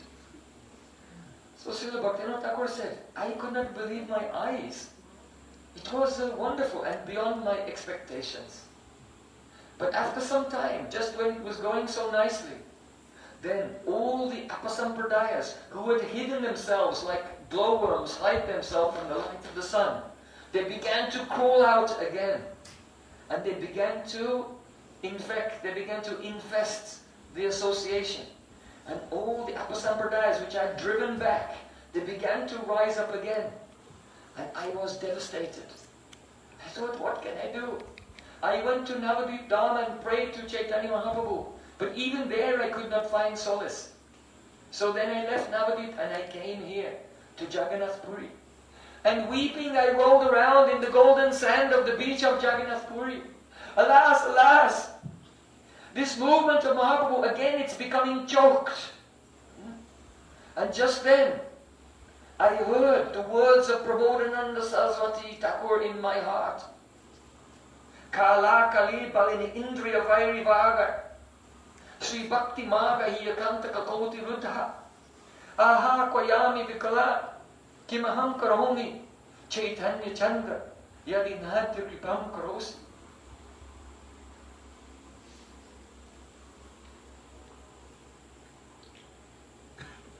Kala Kali Balin Indriya. Now it is the time of Kali Yuga. Balin Indriya Vairivaga. And my enemies, the senses, have become very strong. Sri Bhakti Marga here, Kantaka or Koti Ruta, and the path of pure bhakti has become overgrown with thousands of thorns. Alas, alas. Aha, Koyami Dukala, my heart is breaking. Chaitanya Mahaprabhu, Kimaham Karomi, what will I do now? Chaitanya Chandra Yadi Nadiyad kripam karhusi. If you will not give mercy to me now, what will I do? This is the meaning of Acharya. Srila Bhaktivinoda Thakur is rolling on the ground and crying in the sand, in the golden sand of Jagannath Puri, weeping. For whom? For you. For you. For me. This is Acharya. So as he was weeping in this way, Sri Chaitanya Mahaprabhu appeared to him and said, "Oh Sajjan Toshani, hey Thakur Bhaktinod, now you cannot do anything. The conditioning of the living entities in Kali Yuga is very strong. Their karmas from thousands of lifetimes, even when they try to take up the path of bhakti, but then again their previous samskars start to rise up and overpower them. They're very weak. Even if you speak so much Harikatha, it will bounce off their hearts because they have other desires, anya bilas. So now is not the time. Now you should sit here and pray for their deliverance by singing the holy names of Krishna. Hare Krishna, Hare Krishna, Krishna Krishna, Hare Hare, Hare Rama, Hare Rama, Rama Rama, Hare Hare. By the power of your chanting, it will purify the world. Yasam Harikatut Gitam Punati Bhuvanatrayam, Buddha said, when the gopis chant the glories of Krishna, it purifies the three worlds. And the living entities will develop some sukriti, by which they will gradually come to the path. So Srila Bhaktivinoda Thakur was staying in Puri and weeping and chanting loudly. And by his prayers, he called the descent from the spiritual world of so many great personalities. Nija Seva Kataraka Ranji Vidum Vidudar Pitahum Kata Sinnabaram Varnagata Balisha Sandapadam Pranamami Sada Prabhupada Padam. Srila Prabhupada Bhaktisiddhanta Thakur is like a shining moon surrounded by the stars. The stars are not new. They are eternally the associates of the moon.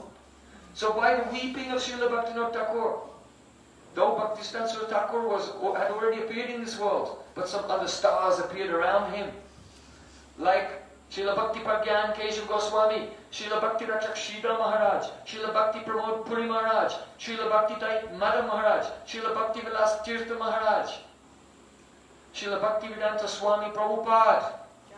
Srila Bhaktivinoda Thakur was crying there and made them all from the spiritual world rain onto this world. And after that there was explosion of bhakti everywhere. Srila Bhaktivinoda Thakur ki Jai.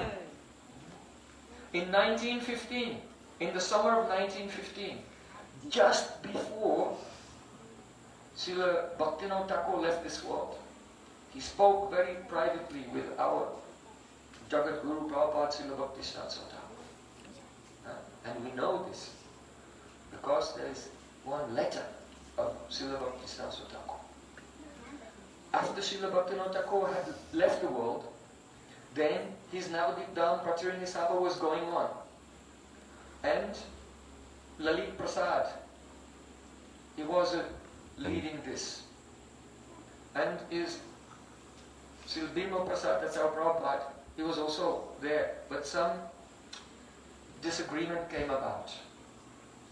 And others in the group, they did not properly understand the teachings of Srila Bhaktivinoda Thakur. Prabhupada Bhaktisiddhanta Thakur said, don't think that you can know the teachings of Srila Bhaktivinoda Thakur by reading his books. That will create an interest. That will create inquisitiveness. One can only know his teachings by giving submissive oral reception to the Shabda Brahma, the transcendental sound, as it appears on the lips of a Shuddha Vaishnava. Then you can know, otherwise not. Am vednish ko veti vyasa veti na vetiva bhaktya bhagavatam graham napujayat najatika. Lord Shiva said, I may know Srimad Bhagavatam, Shukadeva Goswami may know. Whether Vyasadeva knows or not is not certain. But one thing is certain, and that is that The Bhagavatam is only known by pure bhakti flowing in the heart. Na buddhya, not by your intelligence. Na chati kaya, and not by reading the commentaries, the purports. Only by Shabda Brahma. Srila Bhaktivinoda Thakur himself wrote in English, he reasons ill who says that Vaishnavas die when thou art living still in sound. The Vaishnava dies to live, and living tries to spread the holy name around. So the pure Vaishnava is still living in sound. But if you take a book, then listen. I don't hear anything. Living in sound means living in the living sound that comes from the lips of pure Vaishnava. It can only come in sadhu sangha, the actual anubhuti, realization. Then you should hear first, then read, then deliberate on it, then bhakti will come. In the very end of Srimad Bhagavatam it is said, Tat Shrinvan Supatan Vicharana Paro Bhaktya Vimuchendra. First hear, then what you've heard, read it. Reading is called pat. But if you read after hearing, it's called supat, beautiful reading. Tat Shrinvan Supatan Vicharana. Then deeply meditate on what you have heard and what you have read. Paro Bhaktya Vimuchendra. Then pure bhakti will come and you will be liberated from Maya completely. So, after the disappearance of Srila Bhaktivinoda Thakur, some problems came and the Apasampradayas were rising up even within the Navadip Dham Pracharini Sabha. So at that time, Srila Bhaktisiddhanta Thakur broke away and started the Gaudiya Math. And one of his friends who was still in the Pracharini Sabha was upset. Oh, why have you become a separatist? And you've gone to Mayapur and making your own mission and also criticizing us. Why? So Srila Bhaktisiddhanta Saraswati Thakur wrote a letter to his old friend who was still in that previous institution.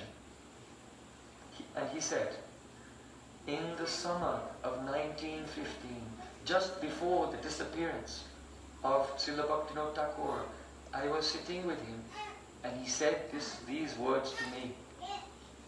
He said that within our Navadip Pracharini Sabha, the corrupted seed of the conception of Rupa Kaviraj, of the Atibadi Sampradaya, perhaps you know the history of Rupa Kaviraj. He was a leader of one Apasampradaya Atibadis at the time of Vishwacharya Thakur. Very learned, but he described Raganuga Bhakti but a misinterpretation of the practice. So, Srila Bhaktivinoda Thakur said, within our Sangha, the corrupted seed of the conception of Rupa Kaviraj, of the Atibadis, will sprout up. And it will turn into a snake. Just as a snake lives within the hollow of a tree, that snake will rise up in the hollow of the hearts of the devotees and bite them and poison their bhakti. Then, Prabhupada Bhaktisiddhanta Thakur said to Srila Bhaktivinoda Thakur, I promise you that if this ever happens, I will dedicate my whole life to stamp it out. To stop it. So, because the question was, why did you leave? And now you are preaching so strongly even against us. He said, oh, this is the reason. Because Srila Bhaktivinoda Thakur had predicted this. And just before he left, I made this vow. I would stop the rise of the Apasampradayas within the Gaudiya Vaishnava Sangha in Navadip. So, in this way, then, Srila Bhaktivinoda Thakur, peacefully, joyfully, he departed from this world, knowing that the mission of Chaitanya Mahaprabhu was in very good hands. And the rest is history. How glorious and successful. Being completely empowered by Srila Bhaktivinoda Thakur, who with Gaura Shakti Swarup was completely empowered, and that mercy has come everywhere and is touching us today. So I want to conclude our discourse about Srila Bhaktivinoda Thakur today by singing a couple of his songs and just discussing little what is nectar he has hidden for us in his songs. These songs are coming deep from his heart, from his realization, and they are impregnated with unlimited nectar. Just like the father has gone from this world but left a will for his child. And in the will it says, when you are 21 you will inherit all these gold coins and jewels in the treasure chest. But you are like, whatever, 10 years old and you cannot get anything. But you have to wait one day to come. So in the same way, Srila Bhaktivinoda Thakur has kept so many beautiful jewels. All the pastimes of Srimad Bhagavatam, even the pastimes which are not in Srimad Bhagavatam, that he's realized as well.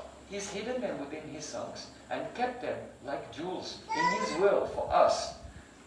Those are the Anugadhyana of Srila Bhaktivinoda Thakur. Those are in the Vichadara, the current of Srila Bhaktivinoda Thakur's conception. And all we have to do is follow our Gurudev, sing his songs every day, chant Harinam, and one day we'll come of age and the box will open and all the jewels of the Nitya Nibritta Nikunja Seva to Radha Krishna will come into our hearts. So Srila Nityananda Prabhu, he has opened the marketplace of the holy name, giving Shuddha Naam to everyone, just at the price of your faith. And Srila Bhaktivinoda Thakur said, I am a sweeper in the marketplace of the holy name. Because Sri Bhakti Margaya Kantaka Kotiruda, the path of bhakti is covered in thorns. So how will people come to receive the pure name from Nityananda Prabhu? So Srila Bhaktivinoda Thakur, by his life and by his writings, it is as if he has taken a broom and he is sweeping away the thorns. So the path into the marketplace of the holy name will become soft and smooth for all of us. My Param Gurudev, Srila Bhakti Pragyan Keshav used to say, it is my only desire that birth after birth I can become just one straw in the broom of Srila Bhaktivinoda to assist him in that sweeping. So this is our desire today. Make that sankalpa in your heart, that in your whole life you can just be, because a broom needs many straws. So I can see there are many straws. So all come together, be tied together very tightly, and become the broom in the hand of Srila Bhaktivinoda Thakur to sweep the path, so that all can enter into the marketplace of the holy. So first we'll sing Srila Bhaktivinoda Thakur's Ramani Shiromani. Can you set your tempo to C?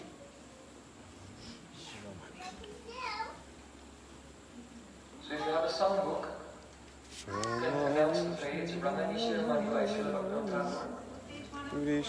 Otherwise, you can look it up. Ramani Shiromani, if you type in KK songs, then all the songs of the Acharya are online. 104 on the small one.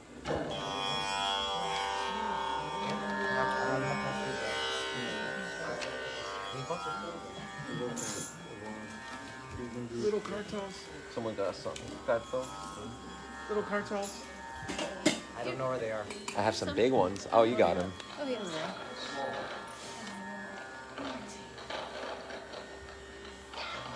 Page 80 in the black book. Did they announce the page in the 104. 104 and 104 in the yellow book and 80 in the black book? The key jai.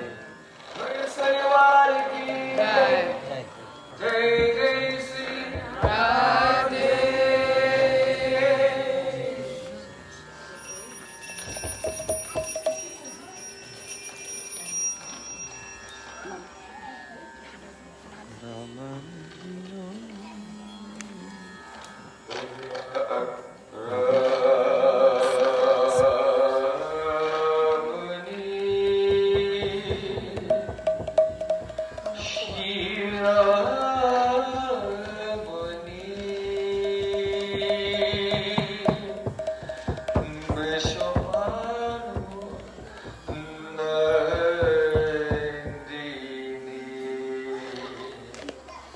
Anila Vasana Hari Dana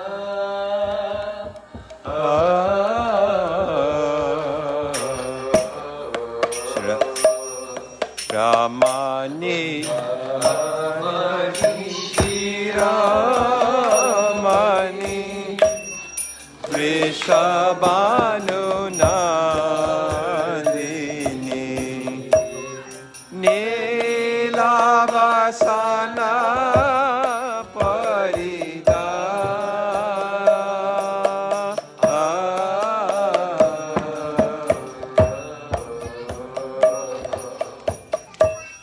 China Purata Jindi Varna Vikashini China Purata Jindi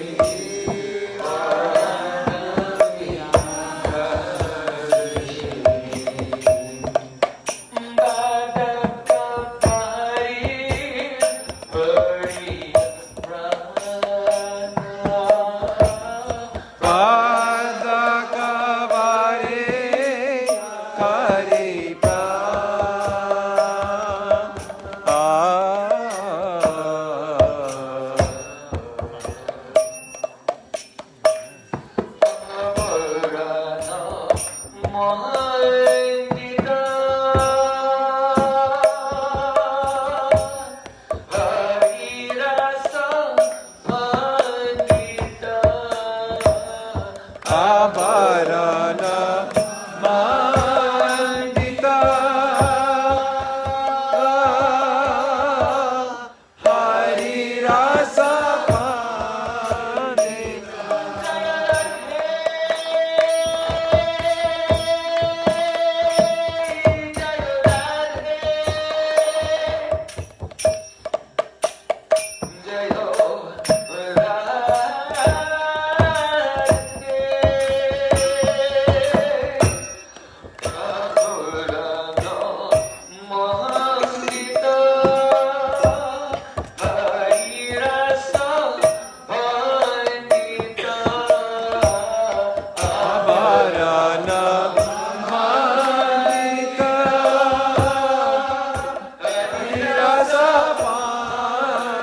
Rama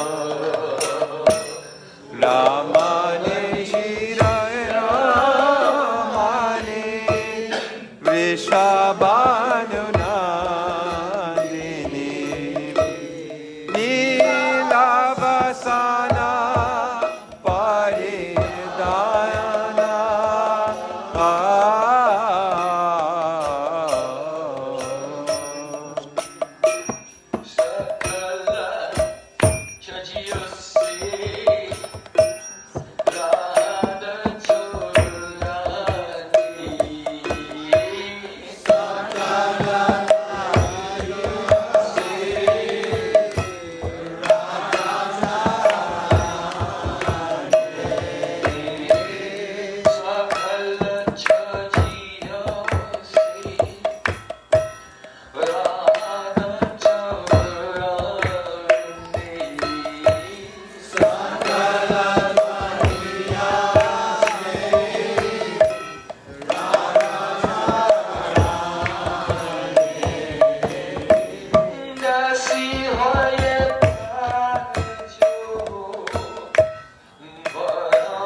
Swananda Sukhada Kunj.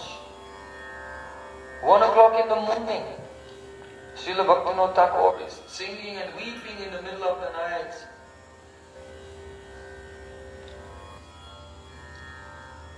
That house of Srila Bhaktivinode Thakur, where is it? In Godumdvip, Varsana is there. In Godumdvip, Nandagaon is also there. Yavat is also there. And in between Nandagaon and Yavat, there is Terkadamba. So just as Srila Rupa Goswami's Bhajan Kutir is in Terkadamba, Srila Bhaktivinode Thakur, Gaura Shakti Surupaya Rupa Anuga Varayate, being the supreme follower of Srila Rupa Goswami, is doing Bhajan Terkadamba of Navadvip. That is Swananda Sukhada Kunji Godu. In the night time, he is singing this beautiful, beautiful song. And the Mahabhav Swarup of Radhika is manifesting before his divine eyes. Ramani, Shiramani. Of all the Ramani, that means those who make Sri Krishna relish the rasa of Raman, loving pastimes. The crystal of all of them, Ramani, Shiramani, is one very sweet and beautiful princess, the daughter of King Vrishabhanu. She's not married to Krishna, but still, being overwhelmed with love, she forgets everything, sacrifices everything. And in the middle of the night, she's putting on Neela Basana Parihitana.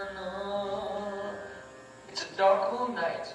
So she's dressing in a dark blue cloth, so that as she goes into the forest, Chinnapurata Jini, her body, which is shining like gold, is covered by a dark blue cloth. So when she sneaks out of her house in Yavat, no one will see her moving in the dark night. As Radhika is being wrapped in the dark blue cloth by Rupamanjari, Kamamanjari herself, Srila Bhaktivinode Thakur, then as Radhika feels the touch of this cloth, then her bhav is so gambhir. Why? Because Neela, it is the color of Shyam Sundar. And not only that, but when Sri Krishna stole the cloth of Srimati Radhika, Vastraharan Leela, when Krishna returned the cloth to the Brajagopis, now the cloth had become fragrant with the touch of his hand, which smells like agur. And when this cloth touches them, they feel as if Krishna himself, it is as if it is the touch of Sri Krishna. So Ramani, Shiramani, Vrishabhanu Nandi, Neelavasana Pardhan, wrapped in beautiful bluish cloth with the deep remembrance of Sri Krishna, feeling as if Krishna is touching her in anticipation of going to meet with him. Chinnapuratajini, Bana Vikasini, Bada Kavari Haripran. And her hair, kavari means a ponytail. So hair, there are so many hairs and they are free, but then they become bound in a ponytail. Now they cannot move. So for Krishna, he sees every hair on the head of Radhika like his own pran. You know, in your body you have 72,000 nadis. So when we are fanning Srimati Radhika, then we think that each hair in the chamara is one of our 72,000 nadis, and we worshipping Radhika with all our prans. So similarly, Krishna is thinking, oh, my pran is each hair on the head of Radhika. And Radhika is thinking, Haripada Nakakoti Prist Parayanta Simha Tatkalayantam Pranakote Rabistam. And Radharani thinks that the light emanating from the very tip of the edge of the toenail of Sri Krishna is more dear to her than her own prans.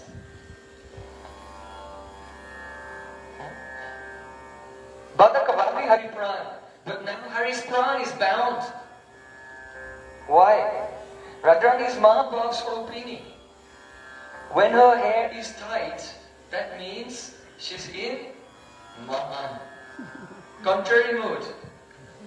So at that time when Radhika is in a contrary mood and refusing to accept the advances of Sri Krishna, then Krishna feels like his prans are bound. But when in the loving pastimes her brain becomes open, now only then Krishna becomes, his pran is free.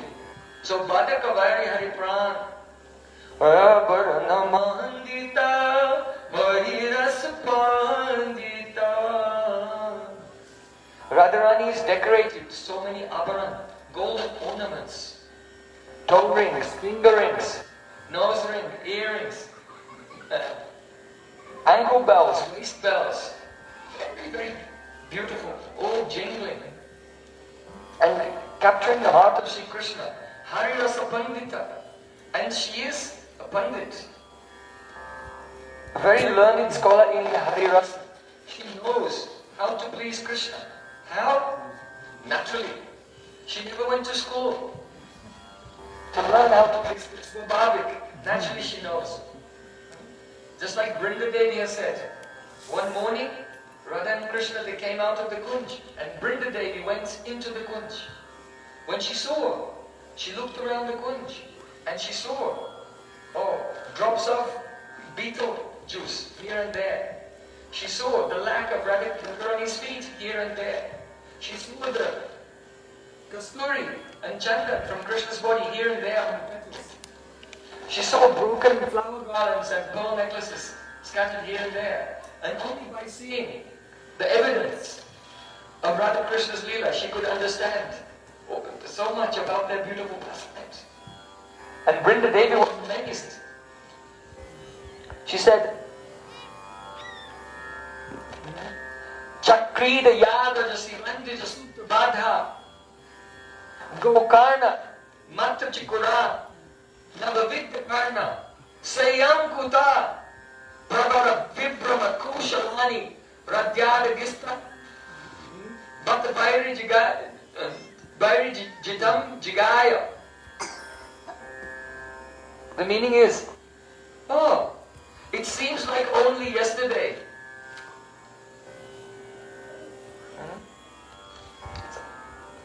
It seems like only yesterday. Chakrita Yaga Jasirandija Suttabada. Radhika was a little girl. Just running around. Her hair was tied with red thread. And she did not have the Bhadakaveri Haripran long. Only she has small pigtails, like this. And these pigtails, Gokarna, Matra, Chikora, Nababidya Karna, they're only long enough, they're like the ears of a calf. You know the ears of a calf, they flop down like this? So Radharani's pigtails are just like this. Not very long, only down to here. Nababidya Karna. And she just had her ear piercing ceremony. So her ears are pierced, and there's still some ghee and the turmeric on the ear to make sure that there's no injury, that there's no infection in the newly pierced ear. And that little girl, with her pigtails and newly pierced ears, she's going in front of a mirror and trying to look like this. And her pigtails are going like this, and the earrings are swinging, and she's very pleased with her new. Now she has earrings. It seems like only yesterday. So Sayam Kutat Viprava Koshalani. How is it possible that in such a short time she became Koshalani, so very expert in all loving pastimes, as Brinda Devi can see by all the evidence in the Nikunj. So Radhika is a Pandit. Madun Madati Yovane Pramodamana Mandite Priyan Raga Ranjite Kalavilas Pandite Ananya Danya Kunja Raja Kama Keli Govide Kadakarishasi Kripakatakshavajana Tilaka Sushodha Bhav. And Radhika is wearing such beautiful tilak. Rati Manjari has painted Kam Yantra, the Kam Yantra, to hypnotized Krishna on the forehead of Radhika. Subhagamar Daina Khand Subhat Subhatte Tilakaming Halalate Devi Modat Pidaya Masrina Kusuna Chacham Arpaita Gatre Stana Yugama Ganda is Chittatam Kim Karisye. Ah, when will the day come when I will take various colors of sindoor and chandan and make a very beautiful kamyantra on the forehead of Radhika that signifies so bhagya. Maybe you can make the other headphone work, so I'll swap when the other one's working. So, tilaka susobita. That means on her forehead is the sign of her great fortune. Great fortune means that by her love, by her beautiful, loving services, she can control Sri Krishna. And by upalakshan, by association, it doesn't mean only the tilak, but all over her body. Her sakis have done very beautiful patravali, means decorations of vines with flowers and leaves on her body in kasturi. So kanchulika chadika stanamani mandita kajala nayani rasa. Her breast covered by kanchuli. This kanchuli is her barb of modesty because she looks very beautiful, so she's covering herself with the kanchuli. There are many confidential meanings here. Kajala nayani rasa, and her eyes are decorated with kajal. Srila Raghunath Das Goswami said this kajal, see, every part of Radhika's body, every ornament, every cosmetic is actually Mahabhav, made of some mood of transcendental love. Just like a doll made of sugar. If you make a doll out of sugar, then this doll is sweet in the front, on the back, on the sides, on the top, bottom, everywhere is the sweetness. So Radhika is the doll made of Mahabhav. So the black kajal on her eyes, this is called Prem Kutilya, the crookedness. The crookedness of brain.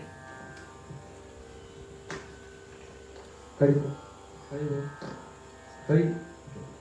So, Radharani's brain is very crooked. Aheri vagati prem nasvabhava kutila bhavet. It is said that brain moves like a snake. If a snake wants to go in this direction, his head goes there, and then it goes that way and that way. So the snake's going like this, and gradually moving in that direction. So Radhika's love is like that, very crooked. It manifests as if it's the opposite of love. Shringarayani bhavatim abhisarayani vikshanta kanta padanam parivrittayantim dhritanchala harisani nimanayani samprapya tajana sudam rashita bhavan. Srila Vishnu Thakur said, when will I decorate Radhika in beautiful blue cloth, abharana mandita, and so many abharans, and kajal, and tilak, and then bring her to meet with Krishna? But as she approaches the kunja where Sri Krishna is eagerly waiting, as soon as she sees him and Krishna sees her, then she changes her mind and turns around and starts to leave. And as she's leaving, when will I catch her by the veil and pull towards Krishna? And at that time, she'll wave her finger at me. Samprapya tajano sudam, and I'll get the nectar of Radharani's abuse in my ears. Let me go, Kalankini. I am not a girl with a bad reputation like you. Why did you bring me here? It's a trap. Like this, Radharani is abusing her sakis because love is, she wants to meet with Krishna so much. But prema nadiyaki sada ota bahida. Love always becomes manifest in opposite way.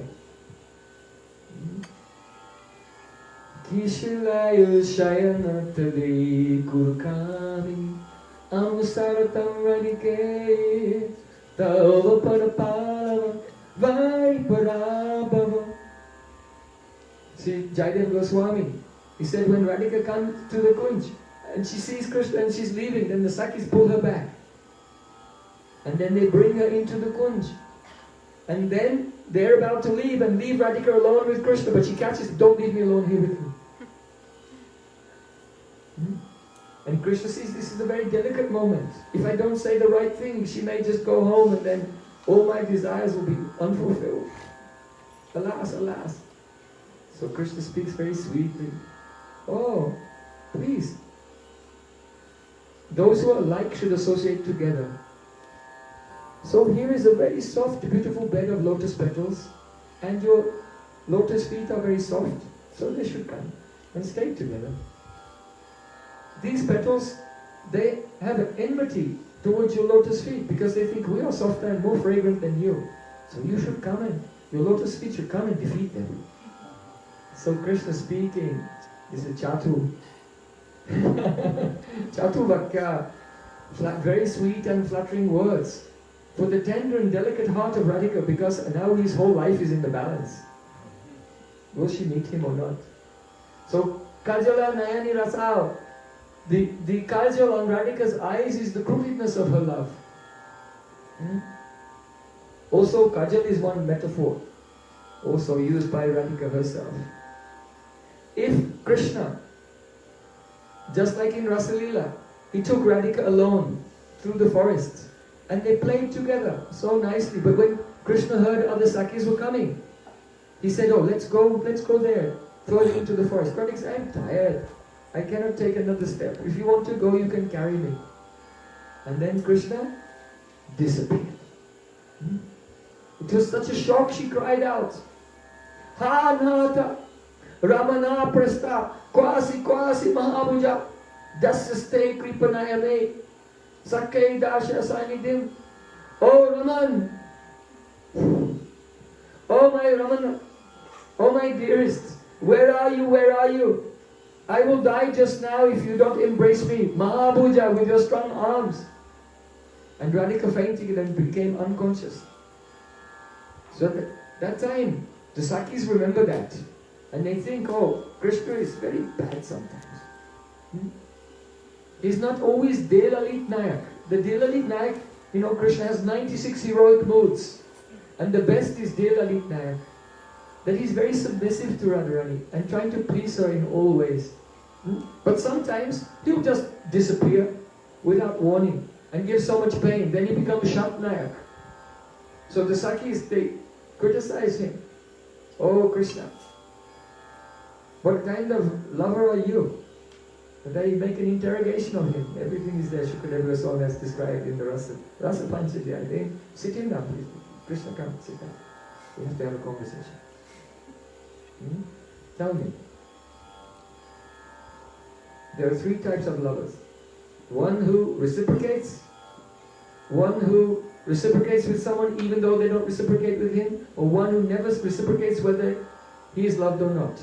Can you explain about these three types of lovers? That means that they're asking Krishna indirectly, which is best and which one are you?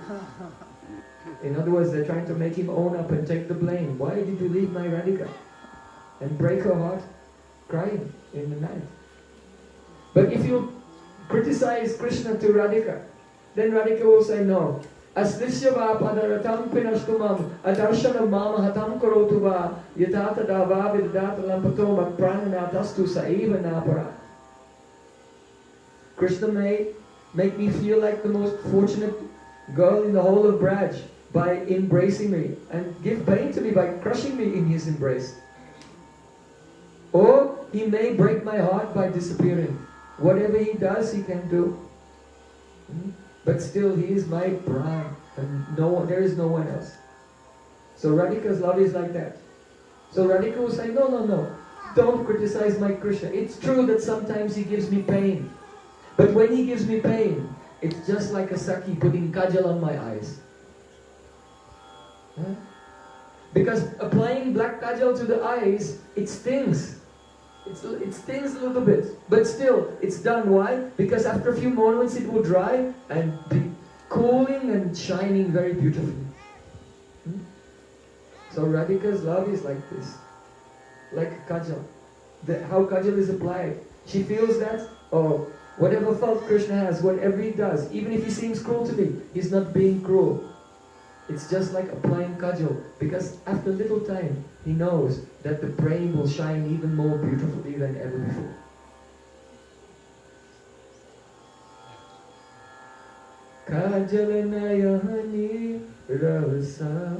So now Srila Bhaktivinode Thakur is saying, Sakala chadiya se radha charane give up everything and take shelter of the lotus feet of Radhika.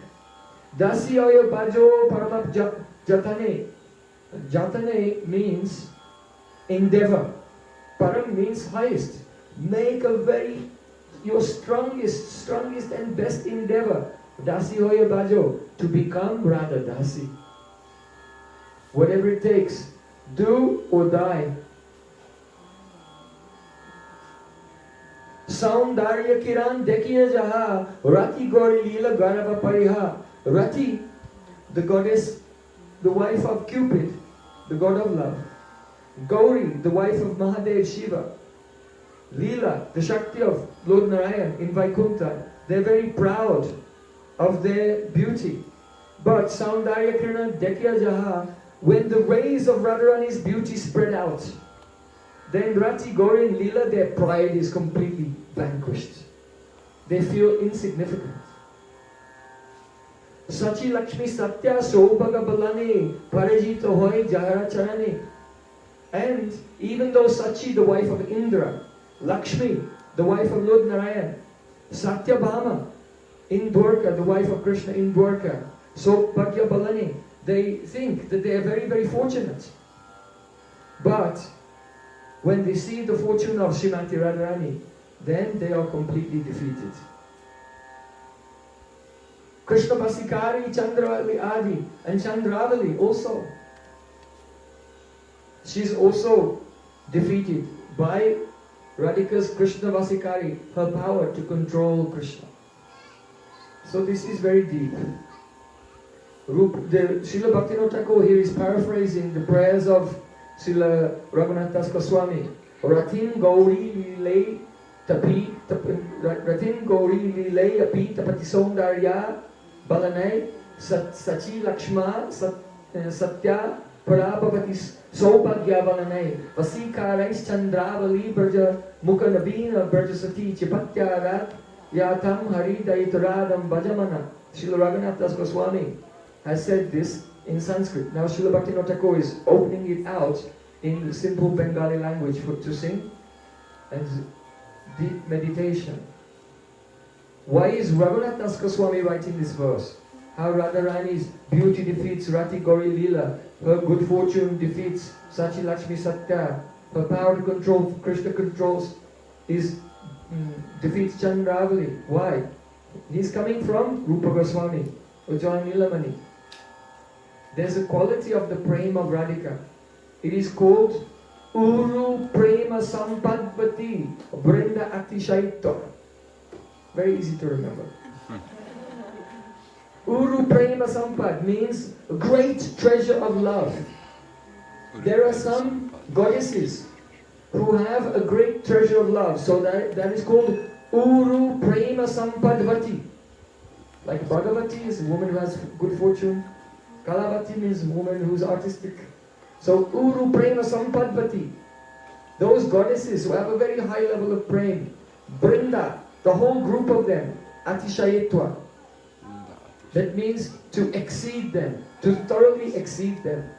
So Radhika's prema has the quality Uru Prema Sampadvati Brinda Atishayetwa. In the stage of Prem, Sneha, Man, Pranaya, Rag, Anurag, Bhav, Mahabhav, Ruddhabhav, Adhiruddhabhav, Modan. When Radhika's love comes into the state of Modan, then this manifests that all these goddesses just become completely defeated. So this is the inner meaning of this kirtan. So that Modanakya Mahabhav has such a quality. It was glorified by Lord Shiva to Parvati. He said, Loka atita dajanda kautikam apitra kalikam yat sukam dukam chetam pritagyadi kutamube tadgats chata kutatam naiva basa tulam shive apitad tatkuta doyam radhika premudyat skuduk singh pavayo vindeta bindu abhi. Mahadev, remembering the greatness of Radhika's love, said, O Shiva, O Parvati, if all the happiness in the entire three worlds, in all of the universes, in past, present and future, were gathered together in one pile. And all the distress, all the pain, suffering and tears, in all of the planetary systems, the three worlds, in all of the universes, past, present and future, were gathered together in another pile.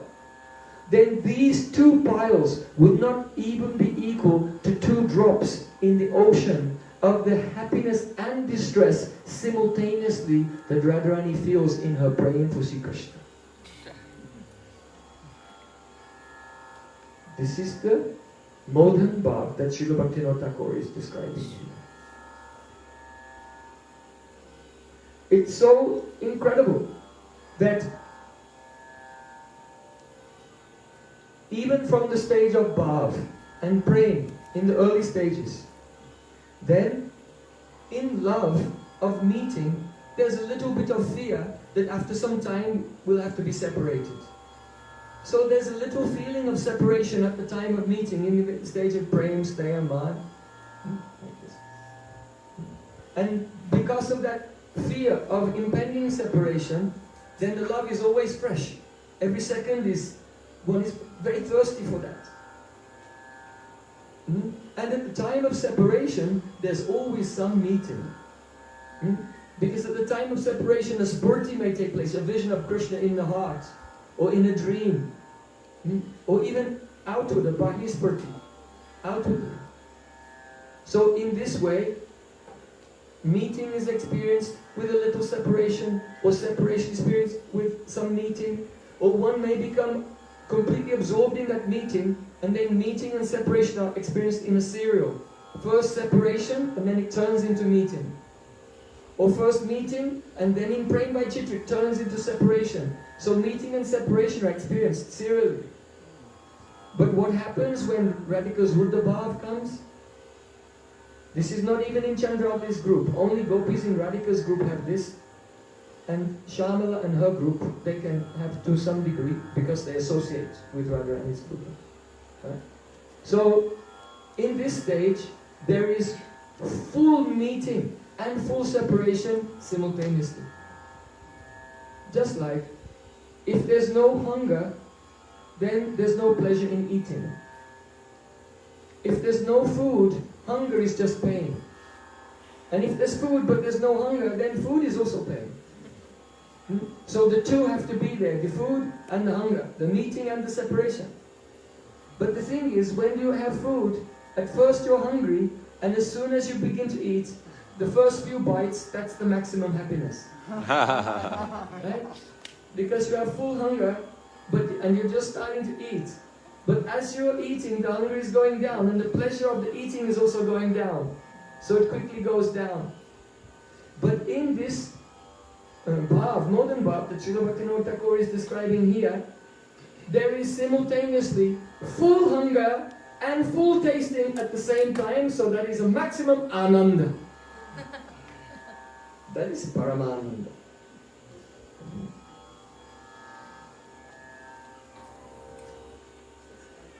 Therefore, Purnamasi Devi said, Pida Bina Vakala Kutuka Tataga Vasya Nirvasano Nisyandena Mudam Sudama Durimahankara Sankochana Prema Sundari Nandanandana Pro Jagati Yasantre Gyayante Sputamasa Bhakkavat Madaraiste Naiva Vikrantaya. Oh, only those who have this love for Krishna can know its sweet and crooked way in which it attacks the heart. It is like a mixture of amrita and poison together.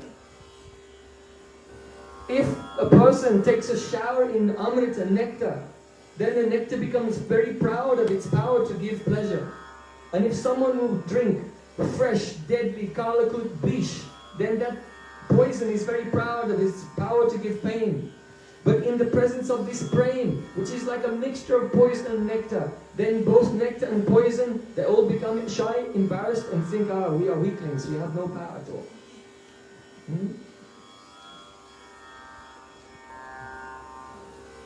So Srila Vishnu Thakur here said, Lampatyatana vamunam vishayam prakurvam aswadayam Apimadad Tudam Dadanha, Aladiyam, Amrita Rashva Iva, Trilokim, Santapayam, Pralayasura Iva Babati. In this love of Radha and Krishna, the prem itself has lampatata. A lampat is a greedy person. Very greedy, they're never satisfied. So the prem of Radha Krishna has lampatata.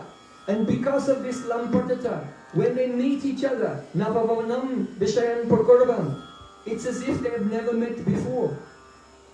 As if everything is completely new. And even when they meet, then the next moment, as they're meeting, they feel as if they have not met. It's a thirst that cannot be quenched. So Vishnu Thakur is saying, Lampatyatana Bhavanam Visham Prakuravam. And so the meeting causes a taste which is thoroughly intoxicating. And it gives such a pleasure. Ladayan Amrita Rashva Iva Babati. Just like from the moon, all Amrita comes. So from this meeting of Radha and Krishna, it is like a moon of nectar that floods the three worlds with nectar. Everything. You know, Dhanvantari appeared with a pot. It's very difficult to get one drop of nectar. There are 4 incarnations of the Lord involved. Karma was underneath the mountain, Vishnu was on the top, Ajita was churning, then Mohini Murti came. That's already 4. And then Dhanvantari. 5 incarnations of the Lord just to get one pot of nectar. But this meeting of Radha Krishna is like the 3 worlds from top to bottom become flooded with nectar. But at the same time, Santa Payam Pralayasura Iva Babati, it's like the sun at the time of the annihilation of the universe. When the sun becomes so hot that all the planets are burned and destroyed. That nectar and that sun at the same time. The reason Vishnu Thakur is giving the example of the moon and the sun is because the sun is heating and the moon is cooling. But the sun heats and the moon is cooling depending on the nature of the receptacle. Right? If you put wood in the sun, it doesn't heat up so much. But glass or metal or stone will become red hot. You cannot touch it. You'll burn. So in the same way, each person, in accordance with their dedication to the lotus feet of Radhika, they feel the heat of the poison of praying, and they feel the coolness of the nectar of the joy of meeting at the same time. Because Mahabhav has one quality called Yavadashray Vritti. It spreads out and pervades those who are close enough to see and hear. So Thambula Panapada Madina Payodana Disara Didi Brinda Ranya Maheswara Priyataya Stoshanti Priya Prana Presta Apikula Pikila Sankochita Bhumikai Keli Bhumi Shurupa Manjri Mukasta Dasika Sansraye Srila Rabhanath Das Goswami is saying, I want to take shelter of Rupa Manjari, who is the leader of all of Radharani's maidservants. Because at the time when Radha Krishna are meeting together in the Kunja, then Radhika's contemporaries, Lalita, Vishaka, Chitra, Champakalata, Induleka, Tungavita, Rangadevi, Sudevi, because they're contemporaries of Radharani, she's shy in their presence. So they recede and they'll go and sit under a tree on the bank of Jamuna. But the dasis, they will stay there and freely enter and come and go and serve Radha and Krishna, whatever they need at that time.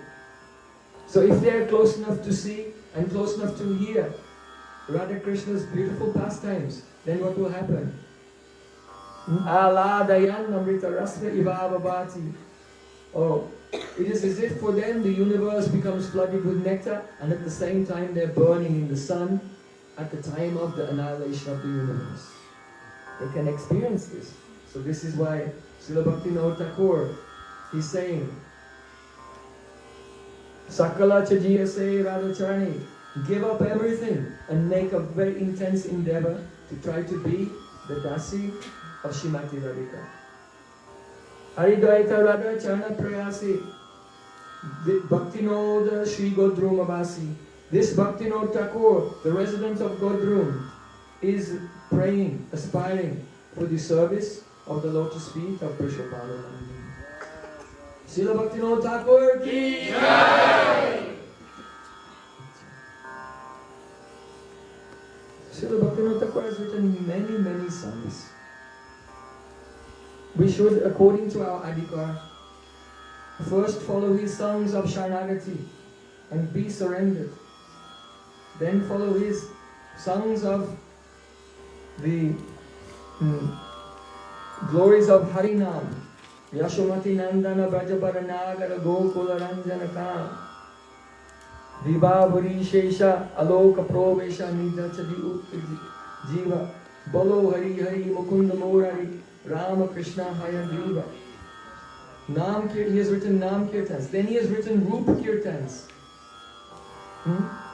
Janama Safalaja Krishna Darshanaja Bhagya Hoyachi Ekoba Vikasiya Rindayan Kare Krishna Darshan Chari Jiva Chite Rabika. O Saki, if someone will see the son of Nandamaraj just once, his life is successful. His heart will blossom, his eyes will blossom, and all Chitta Vikar will stop. You go into a samadhi, into trance, on the beauty of Krishna.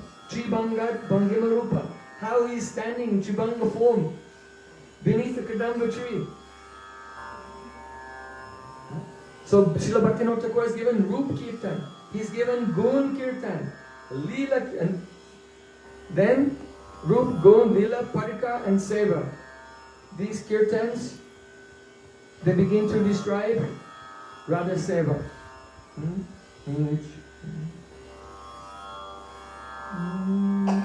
Churata Purusha Bhiman Kinkari Hoinu Ajika Kinkari Hoinu Ajika Baraja Vipine Saki Sa Seva Bhukuru Radhana Kanto Bimala Manoharini Niti Radha Krishna Vimohi. So Nam Kirtan, Rup Kirtan, Gun Kirtan, Seva Kirtan. Chodata Purusha Abhiman. When will I give up the Purusha Abhiman? Identification with this body as the enjoyer of this world. Kinkoi hoinum ajika. Hey Kana, Kana. You know, Krishna is very difficult to say. Krishna say a ka, and then a ra, and then a sh. So if you're very emotional, it's hard to pronounce Krishna. So Kana. Oh Khan, today I have become your kinkari, your maidservant. In the forest of Vrindavan, when will I be there? And my Saki will give me an order, make some garlands. And then I'll make Ganto Bimala Manohari. Every day I'll make garlands. And I give to my Saki and watch from afar with great wonder as she places them around the necks of Radha and Krishna. So in this way, from beginning to end, Srila Bhaktivinoda Thakur has taken a hand. Oh, come on. Sing the song of Sharanagati. Surrender, surrender. Gurudev Kripa Bindu Diya. Have devotion to your Guru. Vaishnava Thakur. Pray to the mercy of the Vaishnavas. Like this. Nam Kirtan, Gun Kirtan, Seva Kirtan, Leela Kirtan. Everything. Every step of the way, Srila Bhaktivinoda Thakur has swept the path for us to attain our perfection. Srila Bhaktivinoda Thakur ki Jai! Tadiya Avibhavti Timotsav ki Jai! Jai Gaura Premanande!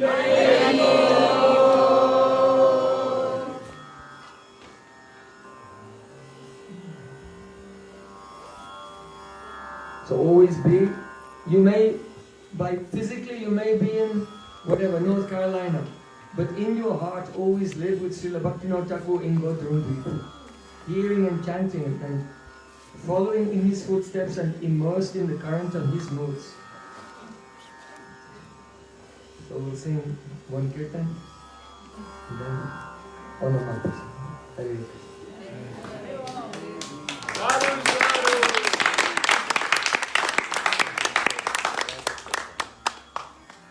Can you give me this?